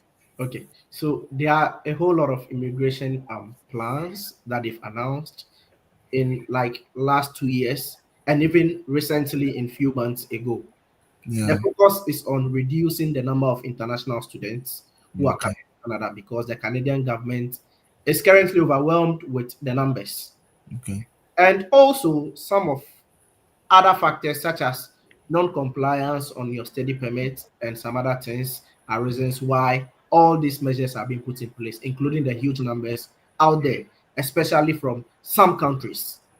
Okay. But the government cannot come out and say, okay, we are restricting study permits for only this country. So automatically it has to affect study permits or all general study permits. So Okay. now the denials are skyrocketing. They are very, very high. But there are still people who are getting their study permit approved. Okay. About few months ago, I can confirm that I've picked about, I think, 2 or 3 people at the Winnipeg International Airport who came in Okay. this year for the fall 2020 Admission. program. So, and other people in other provinces as well that are my friends and friends related to other people that I know. Some of them also have their visas approved. It's very tough now. Let me be honest with you. It's very tough getting a visa approval for Canada now. But then Okay. they are still issuing visas. So we only have to keep on trying. Once you are not banned, you keep on trying until you get Yeah. it. All right. Yeah. Okay. Thank you, Sly and Abdul. You're I welcome. really, yeah, I really appreciate your time. Okay. Okay. All right. So the next person that I'm bringing on board for the question and answer session is Lisbon. I can see, let me see, Selassie, the Godfather, Nanaba. Please, I'll be bringing each and every one of you. So just take it easy for us.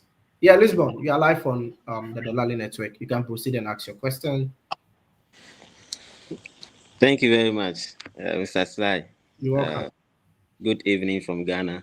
Mr. Ahmed, Yes. good evening. Good evening. Oh, First of all, let me appreciate Mr. Sylvester. I can say that he has been uh, one of the major people who have helped me through this journey. And I'm in the course of, putting in applications and the other stuff. And I would like to appreciate him a lot. In fact, wherever that I go, every platform that I have the opportunity to engage with people, I great. make sure I do a deepest appreciation from my heart to those people who are listening to me. In fact, he has done a great job. That's great. I must say, he has That's done a great job.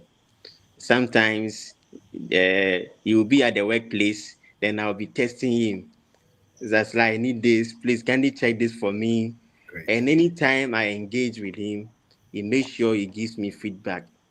So I would like to take this opportunity to thank him so much. And also, I would like to also appreciate you for your, your story that you have, told us this evening. In fact, it has really inspired some of us. I think I started this journey somewhere 2023 Okay. when I completed my bachelor degree. Okay. I started, but I didn't get admission, and I blame myself because I didn't get that time to put in much effort. Something like the SOP, Yeah. even CV, and the rest. So when I met my boss, Delali, Mr. Sylvester, in fact, I've learned a lot. And I Great. think I've learned a lot from Peter Baua, Freddy Fetz, Festus, and I think, yeah, Professor Isa too. So for me, there, I don't sleep. Mr. Sylvester knows that for Okay. me, there, I don't sleep. Throughout the night, I make sure I engage with people that come online to teach and give us information about studying abroad. So 24/7, I am Great. live. 24/7, I'm live. Even right now, I've moved from my house to the nearby college. I think where I did my national service. I did my national service as a teaching assistant at the Okay. College of Education. So I am at the College of Education. I've left the house because I Wow. wanted to get, yes, I wanted to get a network connectivity to enjoy this live session. I didn't want to miss this live session, so That's I have great. to move from my home, from my house. I Yeah. think I came with my motorbike, so when I'm done with the live session, I'll go back to the house. That's So anytime I get a notification that Mr. Sly is coming live, I make sure I engage myself and also learn a lot. In fact, some of us we will tell our story one day because we for me, though I've not gotten admission, I've not faced any challenge of denial, but the perseverance that some of us, especially me, I'm going through, I know that one day I will tell my story and Inshallah. I'll use my story to also motivate others. Inshallah. So that is what I want to say. But I think I have a question. I wanted to ask you to if you can share your experience with the application to several schools, especially with the aspect of the application fees. How was the experience? Because sometimes people wish to study abroad, but the application fees is the major challenge, especially those of us who are in Ghana here. Mm. Recently, Mr. Sylvester sent me one school that they offer a PhD, and I'm very much interested in it. So I've started with my application. I'm working on the SOP and also trimming my CV. Yes, yeah, he helped me to, put out a good CV. In fact, It's initially I didn't know anything about CV preparation. What I knew right then was, oh, just make sure you bring your educational background, your leadership, whatever. But I didn't know if you are applying for a school, you should bring your areas of interest. I mean, research interest, those kind of things. Of late in my CV, I even brought gender, nationality, and those kind of things. But when I met when I met Mr. Sly, he said, yeah. no, no, no, no, no, no, no, no, no. Those things should be removed. And he helped me step by step do it like this. Sometimes we come live like this. I have some colleagues who we have a common platform with Mr. Sly.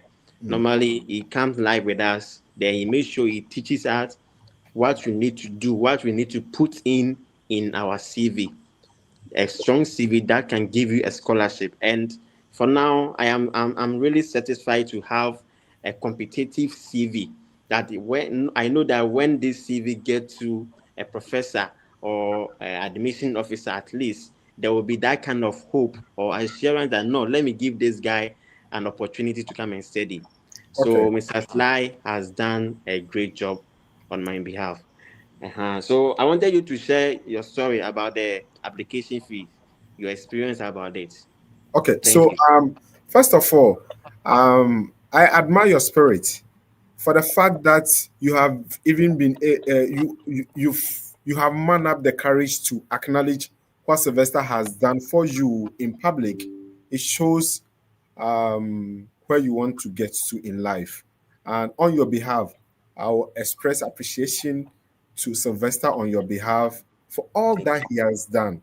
Probably it isn't all that you have even told the public. So, on his behalf, Sylvester, I'll say God bless you and continue to do whatever you are doing to help him. I like that spirit. And for you, for yourself, Lisbon, like I said, I like your spirit because it isn't every human being that will have that sense of remembrance, that will have even the energy to recognize what other people have done for them. There are some people who do something for them and they don't even show appreciation. They don't even what acknowledge what you have done for them in life. So you too, you have done well. Thank Now, you. back to your question. Look, there is a saying that even when you go for fishing, before you even put the hook into the water, you have to put something on the hook. Yeah. If you don't put anything on the hook, you end up not getting any fish. So wokoto draw. That's why I'm fast so said draw na no a unya fish in it da. Ye sika na yisika.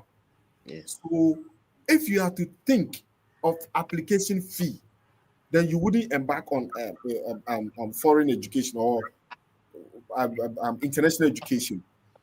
So please, I know monies will go in. Like my story, a lot of money, my resources have gone into the application process. All schools that I chose, I paid application fee. All schools I chose, from SDS to South Dakota State University, University of Manitoba, the Commonwealth I did, Mundus I did, that I did. I paid application fees. And even Sylvester, like from past experience, I even did Bowling Green, which I was even about to touch. And we started even picking people. Yeah. I did Bowling Green in 2022 because from past experience, like you asked me previously, why am I concentrating only on University of Manitoba? Yeah. So in 2022, I varied the tactics, I Oh, varied the approach, I varied the strategy. I applied to Bowling Green State University. So two schools in 2022, one US, one Canada, had admission.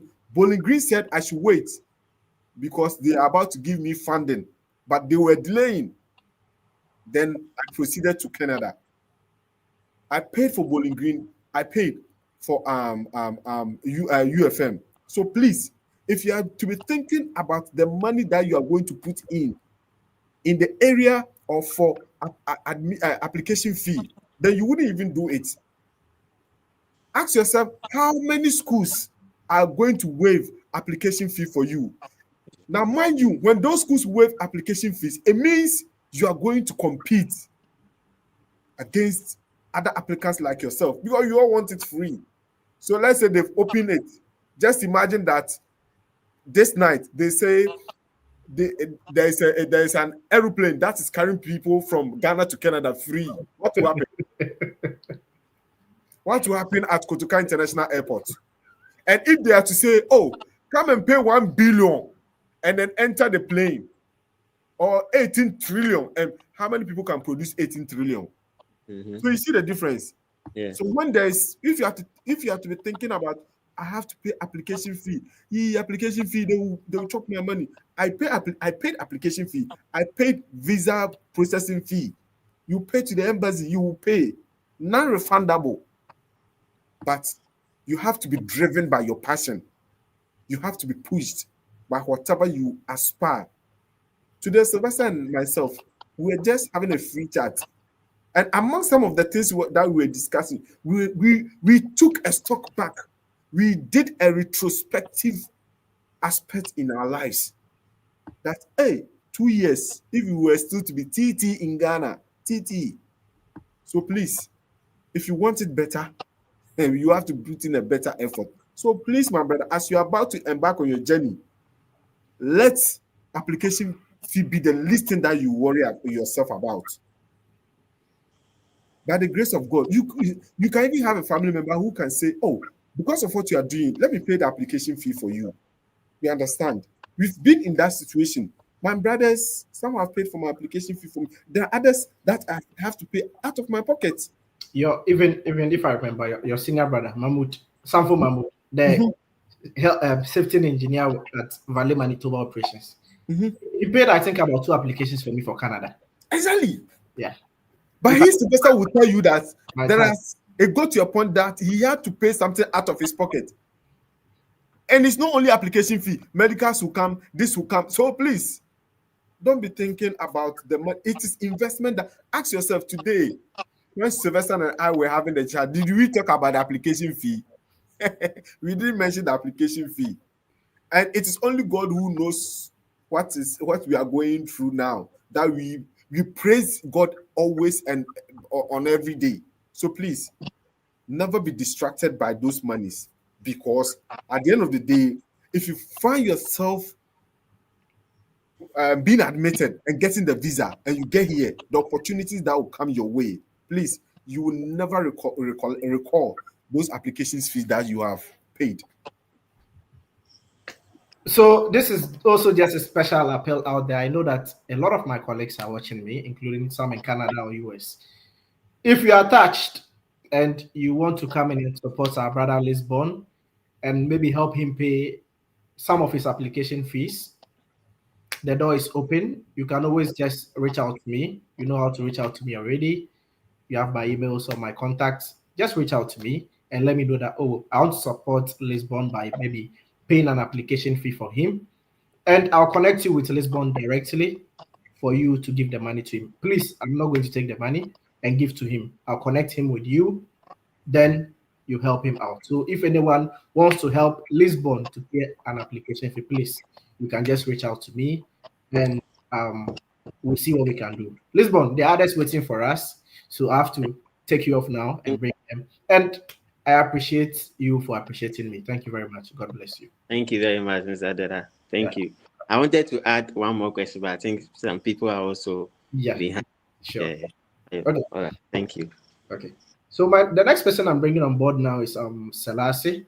And before I bring Selassie on board, Shittel McBrown is saying, I like the motivation Abdul is giving.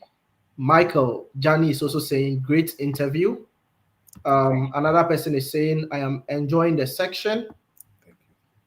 Yeah, so we have a whole lot of comments. And please, if you have a question and you can't join us, as I mentioned, leave it in the comment section. I'll display it here and I'll ask the question on your behalf so that it can be answered for you. Okay, Selassie, you are welcome live to TDN. Kindly unmute yourself, proceed and ask your question. You can turn on your camera if you wish to. Well, thank you. Well, good evening from Ghana. Actually, Abdul has answered my question. Okay. It has to do with how to carry on after so many rejections and disappointments. Seriously, it really kills the spirit, right?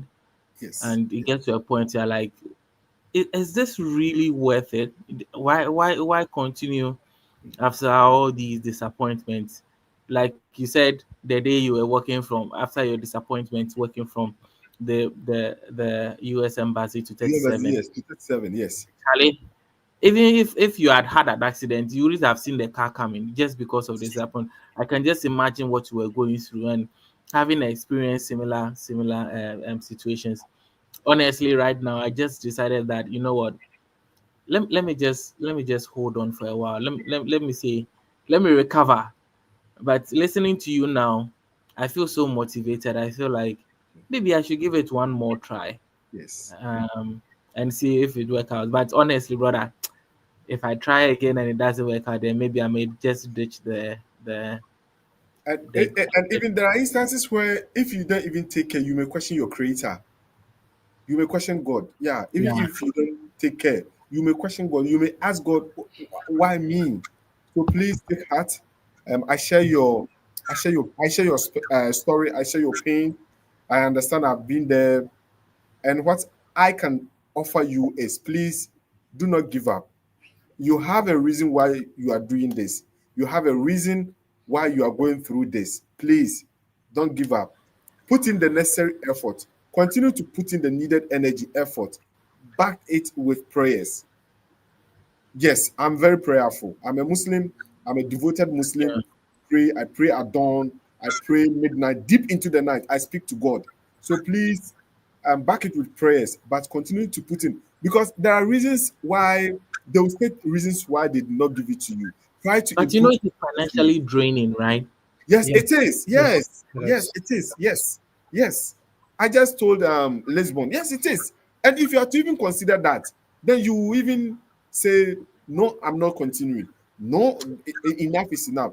But like I told Lisbon, if it comes into reality for you and Mhm. you are able to live, my brother, I'm not in the best of position to be saying some things on air, but Yeah. you sit back,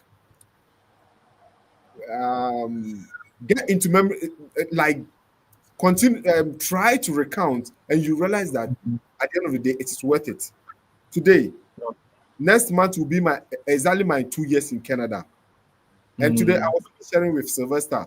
If I'm to look at certain improvements, vis-a-vis if I were to be a teacher in Ghana for 2 years, from 2023 up to 2025, the Right. story would Yeah. have been the same. So please Yeah. keep pushing.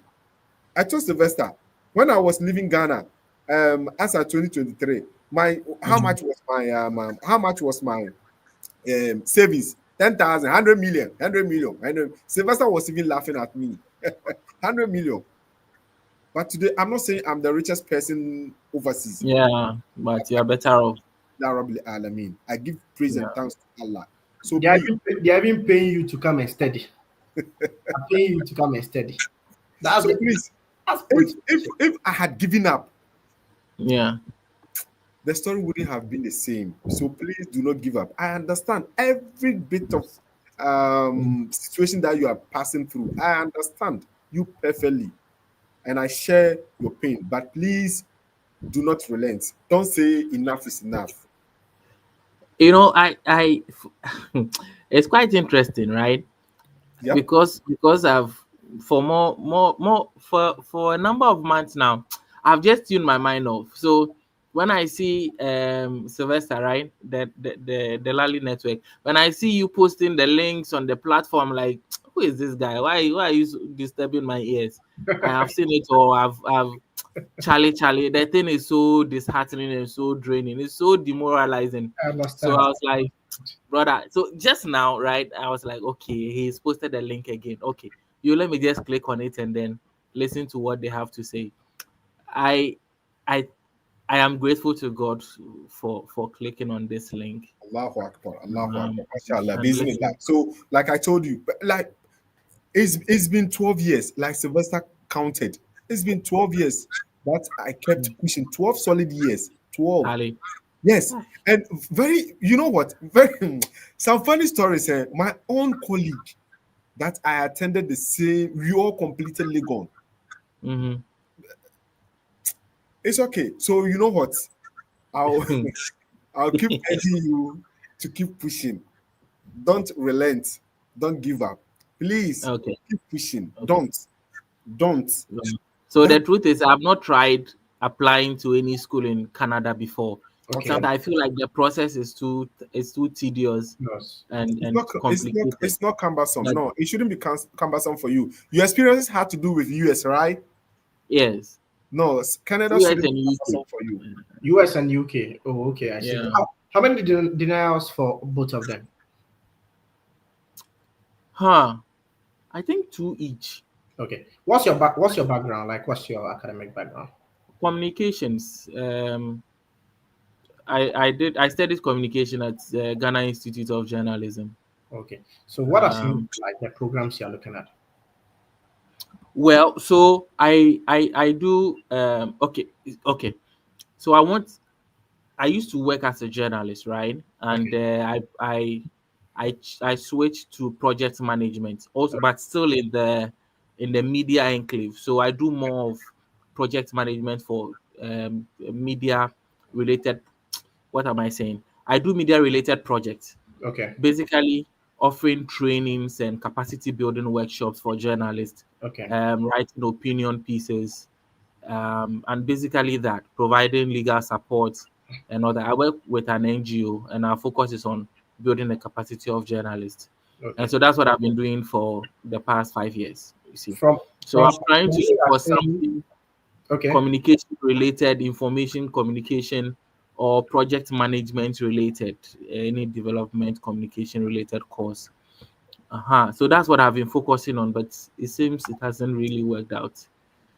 From what you are Um, saying, I think your background fits in more for the journalism thing since you are still practicing, like doing the yeah. project aspect of it. And looking at your background, it looks like you have a rich background. It's Mm-hmm. now, it all depends on how you are going to like craft things, how to Okay. brand your resume, your CV to stand out, and how to Okay. identify potential schools that have programs in journalism and funding. That is all Mm, to do. Yeah. So you can reach out, like you can DM, since we okay. on the same platform. Let's see how best we can plan and maybe put things in place and see what Right. God will do for you in your next trial or in your next application. Because looking at your profile, what is your, you have an upper or lower or a first class? Upper. Second class upper. Yeah. Uh, So you there is the potential for you provided we will do things right. You can get okay. funding for programs like journalism in the USA. Yeah, you can get Okay. funded. Yeah, Okay. you So just have to do things right. well Yeah, then I'll give the opportunity to others to also ask their question, but then I'll sure, text you later, that's either fine. No problem. tomorrow, so that we can take it from there. Okay, Thank you sure. very much, comrades. You're welcome. You Welcome. should keep up with what you are doing. You are really providing hope to some of us, and we really appreciate what you are doing. You might think that it's a normal business day, but to some of us it isn't. It isn't. You are really providing lifeline for us. Information. This information you are providing, the motivation is really keeping us going, and we are grateful. Thank you very much. Thank you very much. Okay, Thank so I'm taking you off now. Sure, sir. Sure. So the next person, we have two more people on standby. Then we can continue to the final aspect of our interview you. and Okay. call it. I can see most of you are leaving comments. You are enjoying the session, so that is why I'm also trying to like ensure that you enjoy it to the fullest. I don't want to cut anything short, so don't worry. The session is still ongoing. So the next person I have here is Nanaba. Then the last person will be Godfather. Then we continue. So Nanaba, you are welcome to TDN. You can unmute your mic and go ahead and ask your question. Yeah, hello. Yeah, hello. Today happens to be my first time on this. Yeah, hello. Yeah, we can hear you, Nanaba. Okay, Yeah. Yeah. yeah. Today happens to be my first time on this platform. Okay. I just had the message on WhatsApp, and I decided to join your section. Okay. Um, Actually, I had admission at Canada and Okay. US, Okay. but I think that one was last year, Okay. Northeastern University. I was trying to apply for the visa process. Then along the line, I had some misunderstanding on their application. Okay. I realized that their system of application is quite different from US own, because I happen to be a US applicant before. Okay. So along the line, they were requesting for a 2-year bank statement. So I was like, how? How on earth am I going to get That is for this the kind of Northeastern document? in Canada. Yeah, Or yeah, Northeastern in Canada. yeah. No, Okay. Toronto campus. Okay. Okay. So along the line, I couldn't get the kind of bank statement that they were requesting, so I decided to lay low small. Okay. So I reached out to the school for them to defer my program to the next academic year, which was I think fall 2025. Okay. And then I also write to the school that, oh, if they can increase my scholarship for me. And indeed they really help by increasing it by 15%. Okay. But I still I couldn't get the bank statement. So I went to the portal and realized that if any applicant is applying for 2025, they are supposed to pay some amount of money to the global something. Yeah, I think, is it the tuition deposit? I saw the tuition deposit. I was issued the in US we call it I-20, Okay. but I think in Canada they call it Provincial POL, attestation letter. The POL, right? yeah, provincial attestation letter, the part. Good. Uh-huh. Yeah. Yeah, but so I couldn't use that one on spring 2025. Okay. So during the fall, I wanted to use them. They said I have to pay some amount of money to Canada and to global, global something Canada. Okay. So I wanted to reach out to the school whether the statement that they've issued to me is right or it's not right. I wrote to Yes. them. I couldn't hear from them, so I decided to quit. But yes, still they have given me updates on my portal and my email that my offer still stands. So I don't know what I should do now. Okay. So first of all, Northeastern University, both in US and Canada, is a private institution. I think a private university, if I am right. Let me just double check. Northeastern should be Northeastern University. Let me see. Yeah, it's a private institution, both the Canada and the US campus. And honestly, the tuition is very expensive when it comes to master's program, like 25, 28,000. But when you come and ask me, for example, the institution I am in, that money that they are taking for, like, I'm not kind of demeaning the institution, but that 20 something thousand they are taking for like a 1 year fee, that amount can pay my 2 years fees at University of Manitoba, and I'll even be left with about 10,000 or $11,000 out of that 20 something thousand dollars. Oh, okay. It's all about priority and research. Mostly private schools are in for business, and the ones that don't have funding opportunities for your program, you would have to pay out of pocket, because you notice that the tuition is very high. Then they'll give you Sure. some scanty scholarship or some scanty like this and that. Oh, this is a scholarship. Meanwhile, after the scholarship, you are still left with like $25,000, $26,000 to pay. And you and I know very well that you can't afford to pay that money. So what do you do? Exactly. What do you do? You actually look. You can ignore that offer since they are not funding you, and look at other public institutions that have your programs and see if they have funding opportunities available for you. Because most public institutions are subsidized. So when it comes to tuition fees, some of them are less expensive. See, there's a school here in Canada, Memorial University of, I think, Newfoundland, is in Newfoundland or so. Memorial University. It's one of the schools that have like the cheapest fees ever. For your whole 1 year or 2 year program, you can pay less than $15,000. And it's not as if I'm capping. When you go to their website and you check, you see it there. I have a couple of friends who are schooling in that school, and that is the reality. Tuition is very, very, very low, Memorial University. So even if you don't have scholarship and you use your bank statement or a sponsor's bank statement to apply, you get your visa and you can actually navigate your way through the system and pay that fees. Another example is University of Prince Edward Island. They also have very cheap fees. Another one is University of Manitoba. Another one is University of Toronto. All these schools that I'm mentioning have like cheap fees. So even if for some of their programs, not all actually, but most, for example, when you come to Manitoba, about 80 or 90% of their programs, the tuition is very cheap. So your target should be one, looking for schools that will fund you based on your area of study, or maybe you can resort to what we call educational loans like the Empower, Prodigy, and the likes, Passage and Co. Provided you want to use an educational loan to fund your education. So that would be my advice for you, Nana.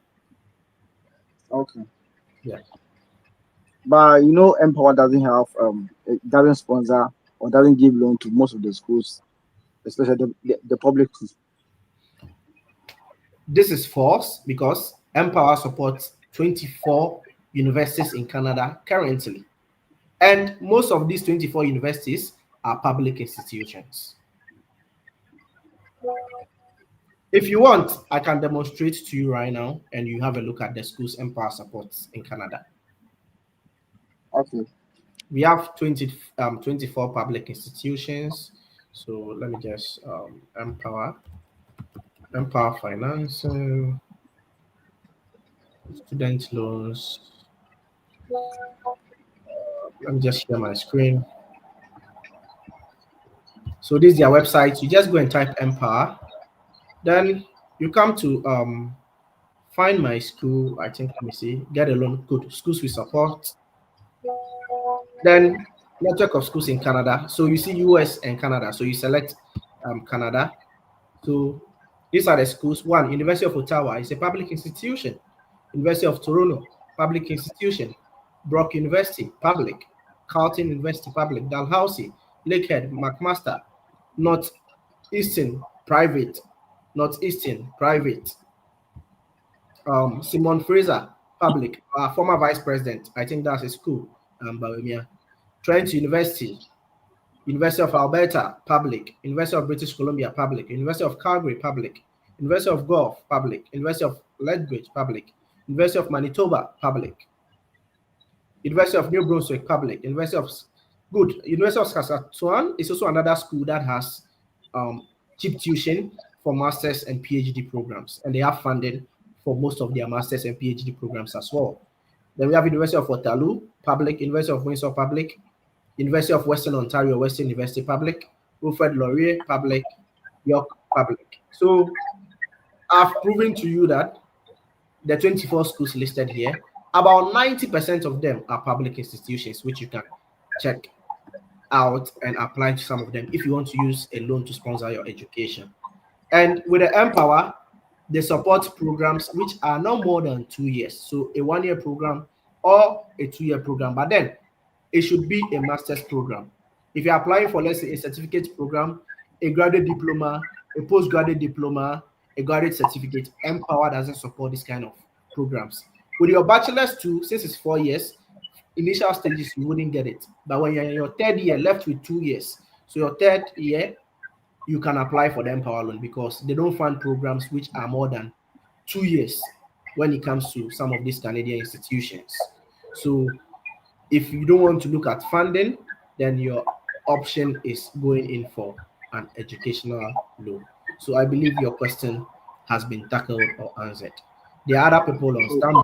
I would like to take you off and bring them on board as well. okay. Yeah, Thank you very much. you're welcome, Nana.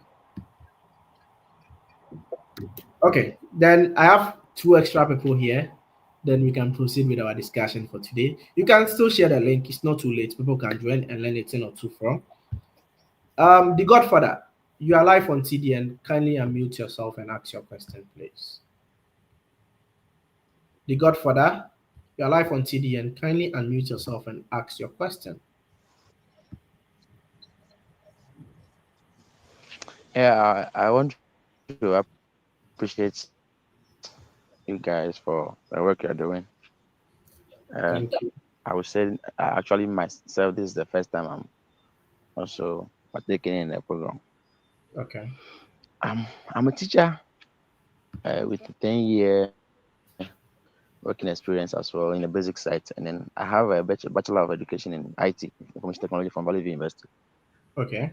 I would say I do have interest in anytime they open the portal for admission studies, I do a lot of searches, get some schools, and then But sometimes when it gets to the application process, there are some schools I'm able to pull I'm able to complete this and submit application, just I don't have the mostly those are the ones that waive the application fees and stuff. Okay. I'm able to submit. Just that for I don't receive any caller from them as well. But just as the earlier speakers were lamenting about the application fees and other stuff, I think that's all that is how do you call it, preventing us from moving to the schools that do not waive the applications for us. So my confusion is just with the recommendation sometimes. Some of our lecturers, even though we have this uh, good relationship with them, when you are requesting for recommendation from them, some are still in school, maybe pursuing their PhD, some are other, they keep telling you, tossing here and there. So Okay. sometimes the recommendation aspect will delay to the extent that by the time they even want to respond to you, maybe the deadline has passed, all that stuff. So I actually have interest in cybersecurity, network security courses, or maybe computer science with relation to information technology and other stuff. I have interest in that. I have a CV, a resume that is tailored to that as well, down with the SOP very well tailored. Just that the processes is sometimes that uh, discourages us sometimes. Are you in any study abroad pages or groups? Yes, currently I'm in the what how do you call it, the education US page. Okay, and you notice that mostly we share information there. Sometimes we even have meetings for members there. We share the link and we share some one or two information there to help people, right? Yeah, yeah, yeah. So with the application fee, as my guest speaker mentioned, it is not easy, but what can you do? You just have to still try your best and pay some. The free ones, when they come apply, because it's free, who knows? You might get in and get a funding. But then try and also do some paid ones. By you paying doesn't mean automatically you are getting in. It has to be very competitive enough for you to get in. And my advice too is that don't focus on only one program. For someone who is in the education sector, you have years of experience or tons of experience. You can diversify the programs you're applying into. You can look at early childhood education. You can look at curriculum and instruction, student affairs and higher education, masters in education. What again? Disability education, teacher education, like anything related to education. Because sometimes you're focused on only the cyber security or the data science, you might not get a funding. But looking at these related education programs, they are mostly funded when it comes to some of the schools in the US. So it is your goal to identify the right school and use the right strategy. And on the platform that we have, you can always reach out to any of the administrators to offer their inputs if you are confused about something, to seek for advice, and you'll be fine. Because you're even lucky that you're on the platform. There Sure. are people who are not on the platform and they are not getting the necessary information. But once you are there, trust me, keep on putting in the work, seek for the necessary counsel, and you'll be good to go. Okay? Sure. Okay. Sure. Thank you Yeah. very much for Yeah. joining. That's fine. Okay. So let me Cheers. Yeah. bring the next person I have here. That is Miss Bao. That is the last person. Then we can finalize our interview. Miss Bao, we are live on TDN. Kindly unmute yourself and ask your question, please. Yeah, Miss Yeah, Bao. can you hear me?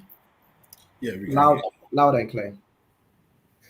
Yeah, I'm not here to ask questions. I'm here to follow the proceedings. So if you have anything that you can say, I'm just here to follow the proceedings because I've Okay, been please, following you guys please, where are you? on. Is that? Please, where are you? Are you in Ghana or like No, we've talked several times with you, but we that is on that WhatsApp. is that is why I'm asking. When I saw the name was familiar. Yeah, I'm in Canada and I'm in the Newfoundland. let me be precise, in Corner Brook, to be precise. Oh, Yeah, so okay. yeah. So, would you like to say something to our listeners and our followers out there? We have about 50 plus people listening now. Would you like to share something brief with them before I Yeah, of course. continue?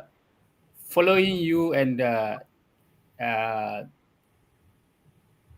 from all sort of information that you've been giving out has been very much helpful, and I really like to appreciate you in all manner of ways that I could. And to those that they are listening, uh, there is one thing that maybe you yourself you have forgotten. It was through you, through the information that you shared with me, that I got here, because I was first, I first applied and I got denied. I Okay. was then uh, talking to people and somebody linked me to you.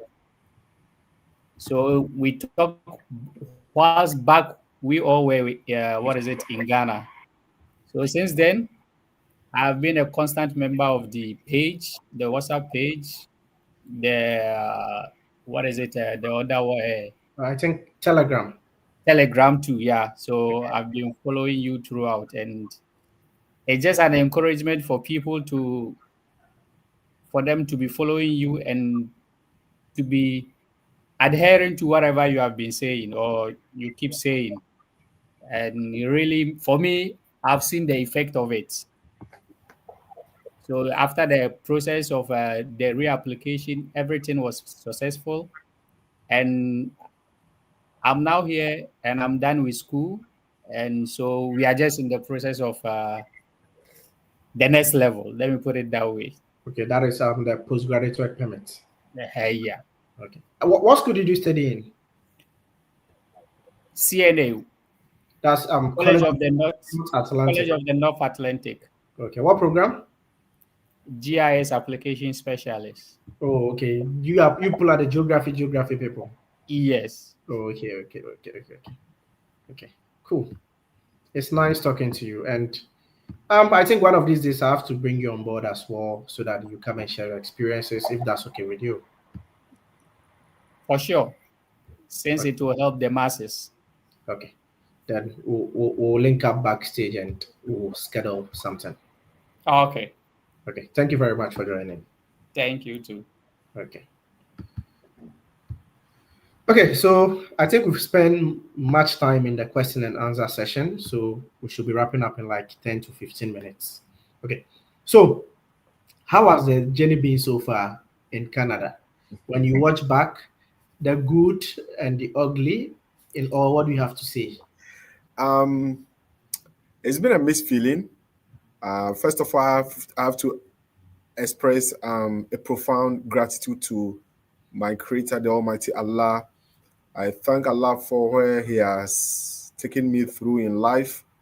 Um, the journey from 2012 up to 2023 was not easy. It was tough, but I I appreciate God for not letting me break away from what I had envisioned for myself.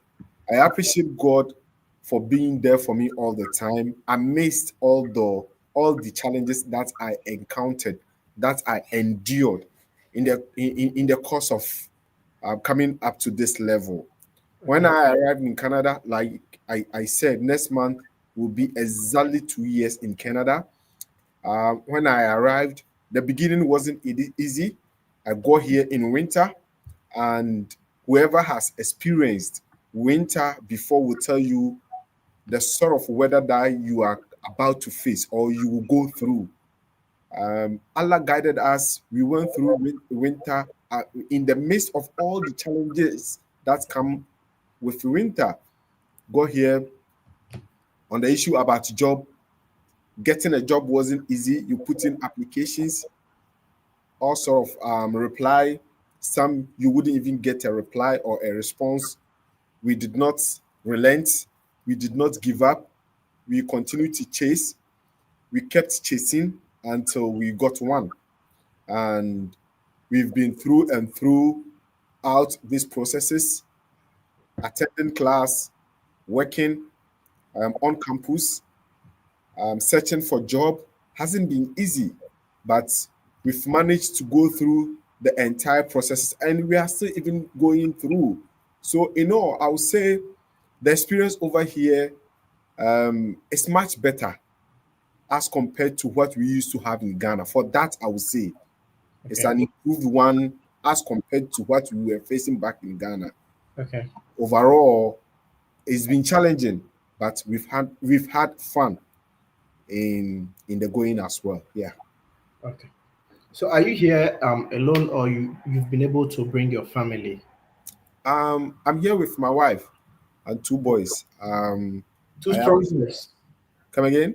Two strong boys. Yeah, two strong, two strong boys. So I say hi to them, my wife and my two boys. Yeah, I say hi to them. I'm here with them. Okay. So is it because of you getting your study permit that is why you were able to bring your family on board? Yes, Okay. it's because I And got a study permit, and what is the status of your wife? my wife is on work permit. Okay. And what of the kids? They are on visitors Okay. because they are not up to school going age. Yeah. So as you can hear, due to he getting an approval for Canada, he has been able to bring his family. His wife came here and is on an open work permit, allowed to work any number of hours that she can in this country. And the kids are also here on a visitor's visa because he mentioned that they have not attained the school going age yet, which is 5 years or above. So if your kids are 5 years or above and you're applying, you have to apply for a study permit for them. But if they are below 5 years, you apply for a visitor's visa. So that is what he did exactly. Was it easy bringing them, or it was difficult? If you can just give us a brief summary. Well, You've spent so much time already. their processes, um, I, I can't compare their process to that of mine. Okay. If I'm to juxtapose, I may say mine was some way somehow difficult than them because mine prolonged, but theirs they didn't as compared to my the number of months that I waited for my decision from um, immigration. So if I juxtapose the two, I would say theirs weren't all that challenging as compared to mine. Okay. Okay.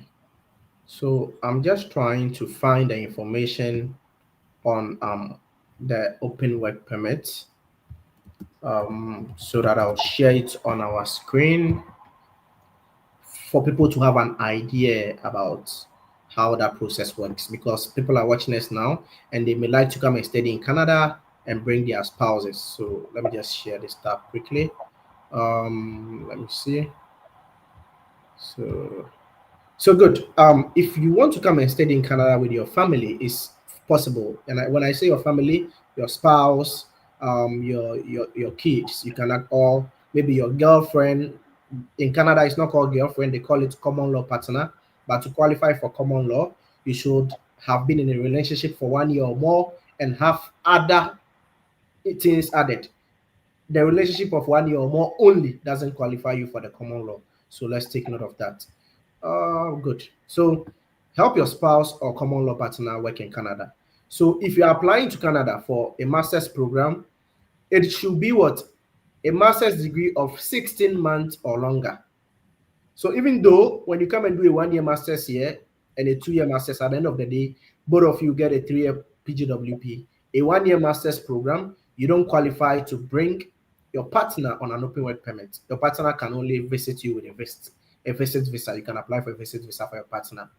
But if you are coming to study a master's program, which is 16 months, that is 2 years or more, you can bring your partner on an open work permit and your kids as well on a study permit or a visitor's visa. You can actually do the application together, or you can do yours when you are approved and you come and start your education, then you apply for your family members to come and join you. Also, for an open work permit, when you are studying in any PhD program, studying in a doctoral program, you can bring your spouse. Now, when it comes to undergraduate programs, at first, it used to qualify like the graduate certificate programs, postgraduate diploma programs, um, graduate diploma programs. They used to qualify, but now things have changed. So, 2 years master's program or 16 months master's program or more, or a PhD program, or one of these professional programs for the undergraduate level. So, one, Doctor of Dental Surgery, Bachelor of Law or Juris Doctor, Doctor of Medicine, Doctor of Optometry, Pharmacy, Doctor of Veterinary Medicine, Bachelor of Science in Nursing, Bachelor of Nursing Science, Bachelor of Nursing, Bachelor of Education, Bachelor of Engineering. So if you're not coming for a master's program, which is 16 months, or a PhD program, and you're coming for any of these professional programs that I've highlighted here, then you qualify to bring your spouse on what we call an open work permit. Your kids can also join you on either a study permit or a visitor's visa, depending on their age. So that is one of the good things about bringing your spouse to Canada. Because when you look at a country like, I think, the US, I heard with the F2, legally you are not allowed to work. I don't know how true that is, but that is what I heard. But I've not done much research to see if that information is true or not. So please, if you want to apply to Canada, consider these professional programs, or if you have a bachelor's already, consider a 2-year master's program. But if you don't have a partner, you can come and study a 1-year program here so that you'll be done quickly, get your 3 years work permit, and work towards getting your PR or your permanent residency. So that is the little information I wanted to share concerning the open work permit for family members who are coming to study in Canada. Okay, then I think I have another question here which I would like to take quickly before I wrap up. Philemon. Philemon is asking a question. Please, when you apply for a study permit, how long does it take? It's been 10 weeks now. The status shows background verification in progress. You guys are doing a great job. Okay, so let me answer that quickly. Philemon, with the study permit application, we have what we call estimated processing timelines. And I think currently, let me share this. Currently, the estimated processing time for visiting, studying, working. So you select study permit from outside Canada. Which country are you applying from? Ghana. Then you click on get processing time. Currently, as you can see here, is 16 weeks. They updated this just yesterday, 12th November. The processing time is 16 weeks. So it doesn't mean that exactly these 16 weeks they'll get back to you. Sometimes even before the 16 weeks time, they'll get back to you. Sometimes after the 16 weeks, you will still not hear from them. The processing time are estimated. Whatever you see on their website is estimated. As and when they are done with reviewing your application, you hear from the officers. But if your application has exceeded the estimated processing time currently, you can send what we call an IRCC web form to follow up to let the officer know that your application has exceeded the estimated processing time, and you'll be very glad if they can expedite the processing of your application because your school date is getting closer and you need to hear from them so that you can plan before the time is due. So if it has exceeded the processing time, please send a web form. If I've not exceeded, please just wait patiently, and once they are done, you hear from them. So, Mr. Ahmed, Yeah. what are your final thoughts? What is your final advice for everyone listening to us out there before I wrap up the session? Thank you very much for the opportunity. First of all, I have to express appreciation to you, Sylvester, for all that you've done for me. Um, People watching us at this time, if you are watching us and you are still in school, then what I want to offer to you is that you have the opportunity to write your own story. You have the opportunity to make things good for yourself. Um, be good, study well, pursue the GPA. Make sure, even if you decide to have fun on campus, that is your choosing. But my point is that at the end of the day, you have to make sure you end up with good grades so that you will be able to get a good GPA, especially if you want to pursue international education, if you want to school beyond the shores of Ghana, beyond the territories of Ghana, please make sure you put in the maximum effort on campus. You get a good GPA. Like I said, I'm not defining what is good for you. I know what is good for me. So I'm not going to define that. But all that I am pinpointing, I'm hammering on is that please ensure that you get a good GPA on campus before you graduate. Now, for those of us who have graduated and are pushing for international education, please don't relent. Those of you who have faced several denials like myself, please do not give up. Continue to put in the energy, continue to put in the effort. One day, you will smile, reflect, and then say, your efforts did not go unaccounted. Yes, at the end of the day, you smile one day, take a stock of your life, and you'll be prouder of yourself. So keep pushing. Don't say US have denied me, Canada have denied me, I've been denied by UK, so I'm giving up. What? Maybe the opportunity is in the Scandinavian countries. Have you tried Norwegian universities? Have you tried Finland? Have you tried other universities? No, you haven't. So why are you giving up at this point in your life? Do not. You have a lot of time to rewrite your story and then make amends for yourself and for your generation. Because today, whatever I'm achieving, you can see it's having a trickle down effect, having an effect on my family as well. If I had given up, then it means it would have been a different story. So please keep pushing.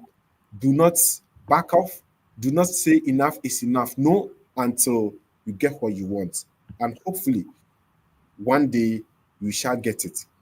And also, I want to tell people watching us this time around that Canada offers a lot, and we appreciate Canada a lot for all that they've done for us.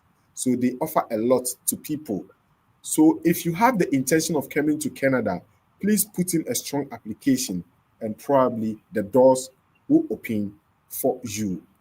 And also, I want to express appreciation to my wife, Abiba, my case, Saha, and Farid, my cousin and his wife.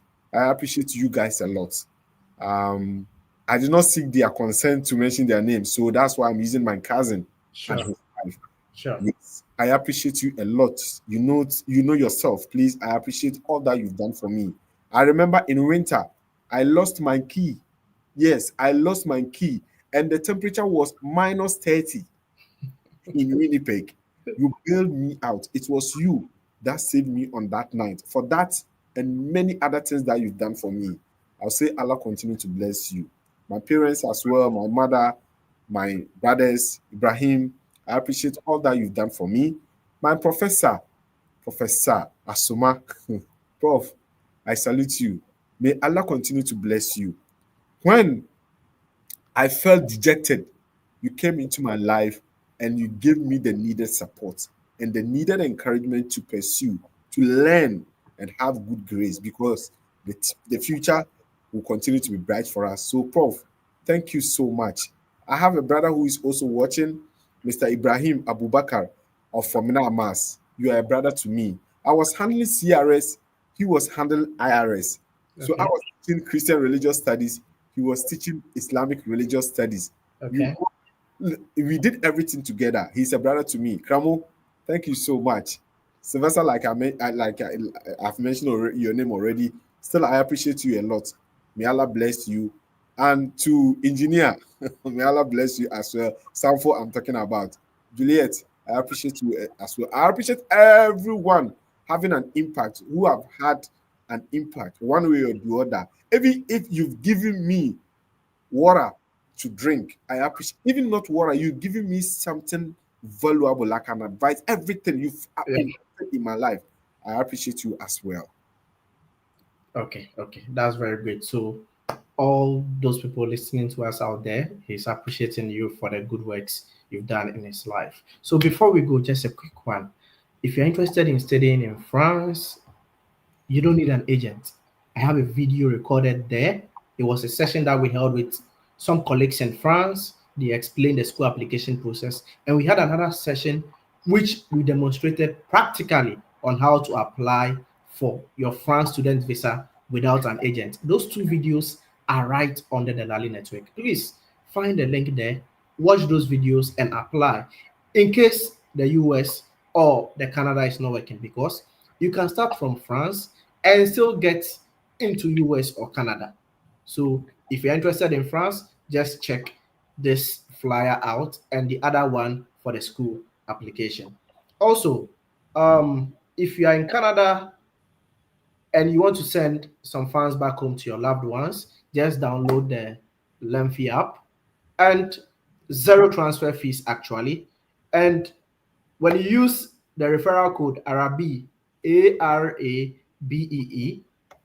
and you send $100 or more, you get $20 cash back.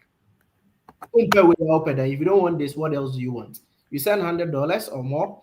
Once you use that referral code, you get $20 cash back. At least $20 can be used to pay your phone bill, can be used to buy your gas for a week. So if you are in Canada, please download this app, the Lemfi app. Use the referral code there, Arabi, and send money to your loved ones back home and get this discount. Also, if you're in the US, the same app, Lemfi, download zero transfer fees. Use the referral code Arabi, ARABEE, and when you send $100 or more, you get $20 cash back. So please, let's try our best and download the apps as well. Our folks actually need some funds back home, so let's try and support them. Okay, I appreciate all my listeners and followers out there. It's been Yes. 3 hours of a great and insightful discussion, and I love the way you guys said you really love this session.